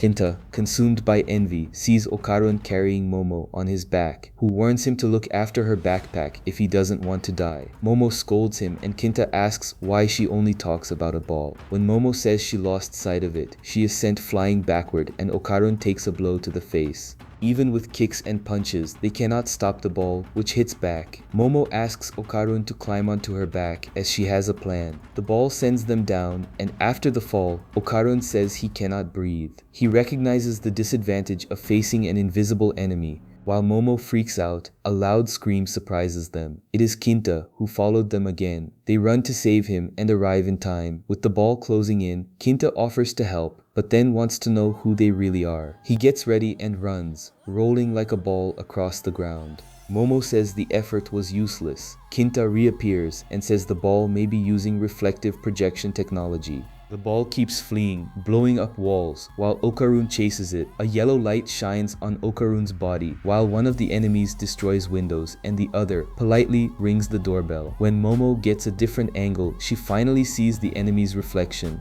She pins it down and Okarun attacks, destroying part of the building. Momo asks Kinta how he discovered the creature's weakness, and he explains he figured it was optical camouflage, since he had read about it in a science book. However, the couple was distracted because just ahead of them they spotted a giant monster. Momo asks if the creature was a ghost, while Okarun is awestruck. Kinta starts talking in his strange way again, but gets a punch to calm him down. Okarun's psychic ball was only visible when the monster was invisible, which was strange. While they were getting ready to go down and get a better look at the situation, Kinta Sakata asks why he was the only one who couldn't say inappropriate things. Suddenly, the monster's legs begin to grow. A giant eye appears, staring at everyone. The monster begins using its horns to destroy the building and has grown so large it has become a giant version of itself, a true kaiju. Okarun and the others flee desperately. Okarun says the space kaiju was responsible for all the chaos, but they had no idea how to defeat it, especially now that the creature was chasing them and screaming. Far away, Eira and Jin were wondering where everyone had gone. They heard a crash and saw Momo screaming that it was a kaiju. Even they were shocked at the sight. Jin fell to the ground. Because he is heavy, the two had to help him flee. Momo asked Eira for help, but Eira shot back that she was the leader. Momo said it was time to get out of there and meet back at her house, Aira tried to attack the kaiju with her hair, but it didn't work. Shocked, she had the idea to cover the monster's vision. The creature, in response, gathered energy in its horn, nearly finishing Aira off. She ordered Momo to call her captain, and Momo attacked the monster's leg, insulting Aira. They fell, and Aira said they needed to learn to respect leaders. She then demonstrated how a captain acts, landing a blow on the monster. Momo, sensing the danger, saved her, and Aira, ungrateful, asked why she should help Momo. Momo answered that a leader knows how to work as a team, and Aira agreed to help her. Kinta searched for the friends, but couldn't find them. To get a better view, he started destroying everything around, and his tactic worked, as he found them on the ground. Okarun said the monster must be a descendant of a type of dinosaur that evolved to survive in space, and that it can convert cosmic energy into electricity with its horns. Okarun said that now that they had a light source, they might have a chance of winning. While Aira distracted the monster with a ballet routine, Momo attacked, making it fall. Aira boasted that it had run away, but Momo corrected her, explaining it had turned invisible again. Okarun warned them to be careful, but Aira transformed and took a direct hit. Meanwhile, Jin was carrying Kinta on his back and asked that Kinta's sweat not hit him. Kinta irritated him on purpose, but Jin managed to control himself to avoid being possessed by the evil eye. However, Kinta shook him and the evil eye took control of Jin. He threw the backpack with such force that it destroyed part of a house. Kinta asked if Jin was also like Okarun. The evil eye started to flee, and Kinta said it wasn't right to leave it alone. The evil eye was very happy because it thought the day of the fight had come, but that was not it. Okarun fought and saved Aira. Momo congratulated him, but Okarun had used so many transformations that he could no longer transform. Aira thanked him, and Momo said they were in trouble. A monster tried to crush them, but Kinta's backpack hit it in the head. The Rito family gang showed up, spewing fire and destroying the city's power lines. Momo said anyone who was bothered by it could complain to Aira, since she called herself the leader. When they arrived home, Momo was exhausted. Okarun questioned why she wasn't letting him go, and Momo said it was because of Aira, who had been faking the whole time. The two began arguing, and Momo demanded Aira give back the energy she spent. The evil eye showed up wanting to fight, but the group said there would be no day for that. The creature was sad, and Momo thought about asking for its help, but they couldn't give it that freedom, since the agreement was for it to fight only Okarun. To make things worse, Turbo Granny was not home. Suddenly, the walls of the house began to glow every time the music played. Okarun said he needed to analyze the situation up close. With the kaiju approaching, Okarun had the idea to use the nanoskin material to transform the house. He tried to visualize something large for the house to change shape. Aira moved closer to Okarun and Momo. Furious, shouted she was going to take her down. When the ceiling started to collapse, Kinta Sakata offered to help, revealing he was a specialist. The house began to grow and transform. A ramp sent Aira flying, Jin dropped into a tunnel, and Okarun ended up in what seemed like a bathroom. Momo, scared, was launched upward. Okarun almost lost his shoulders, and Jin, possessed by the evil eye, wanted to finish someone off. Despite all his strangeness, Kinta Sakata proves his worth by creating a kind of bizarre spacecraft. But things don't stop there. The entire house changes shape, resembling a giant robot, with a tori placed on its forehead. The structure transforms into a type of Megazord. Okarun congratulates Kinta on his incredible creation, but the creature doesn't come out as intended, because Momo, unintentionally, visualizes the appearance of a giant Buddha. Momo asks how they will move that thing, and no one has any idea. They consider pressing buttons and pulling levers at random, but Kinta, calling himself captain, asks everyone to relax, since he read the manual and knows the energy gain is 5 times greater. Momo loses patience and tells everyone to press whatever button they want, which proves to be a terrible idea. The Megazord loses an arm and falls flat on its face. Kinta, however, adjusts some things and gets the robot back on its feet. Hope returns, but they soon get kicked and go flying. The giant kaiju uses its tail to destroy the robot. Okarun manages to break free and glides down with a parachute. With Momo's life in danger, he tries to save her at any cost. Okarun says he has no idea how to defeat the creature. He decides to let the evil eye fight for him, but that proves unnecessary. Kinta finally figures out how to pilot the robot, saying he always dreamed of this, since he used to watch mech anime. Okarun is shocked to see that the giant Buddha has fully regenerated.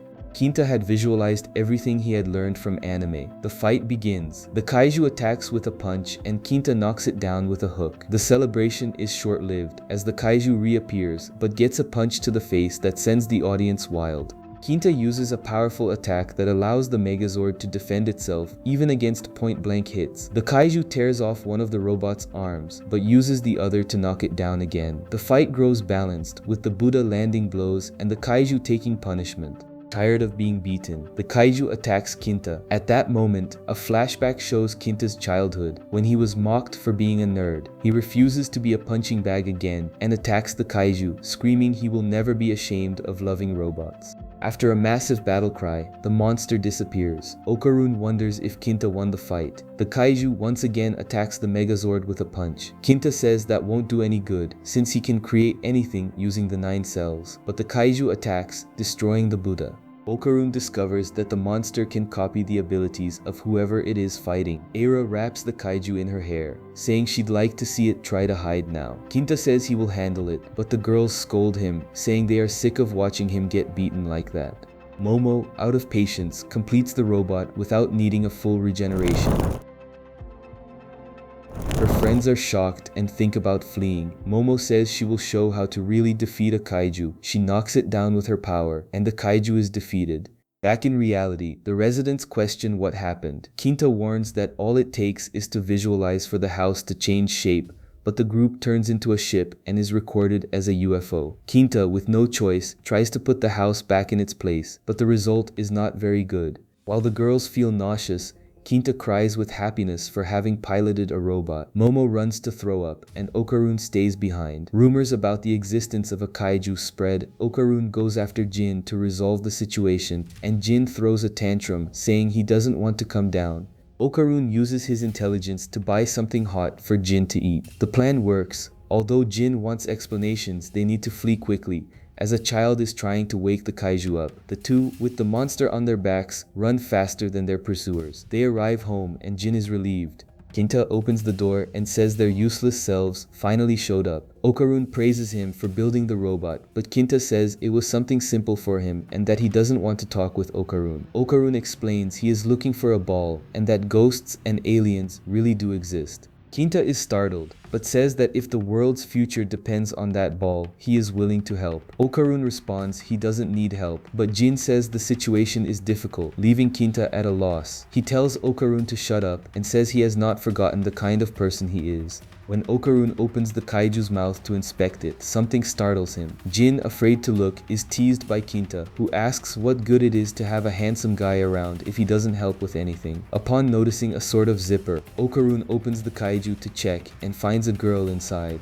The boy's jaws drop, and when the girl wakes up, Momo says it is time to tidy up the house. However, she freezes upon seeing the girl kissing Okarun. Shocked, she squeezes a nanoskin cube, causing the entire house to collapse. And that was the mega recap of Dandadan, covering both the first and second seasons. Look, this recap took an enormous amount of work, but it was one of the ones I loved making the most, because not only do I really enjoy the anime and the story, but I am also a big fan of the animation's aesthetic. There are a lot of lights, it is beautiful overall, and it is very funny. If you enjoyed it, drop a like to reward me for all that work. And if you can leave a comment, commenting anything really helps. Let me know in the comments who your favorite character is and who you think is the strongest right now. And if you can hype up the video, it helps it reach more people, and we help this series gain even more popularity. This is one of the best anime released recently. It is absolutely worth watching. And depending on how the video performs, I will bring a follow-up covering the events of the manga. And if you want 2 more epic recaps of other anime, the 2 videos playing on screen are just a click away. See you in the next recap.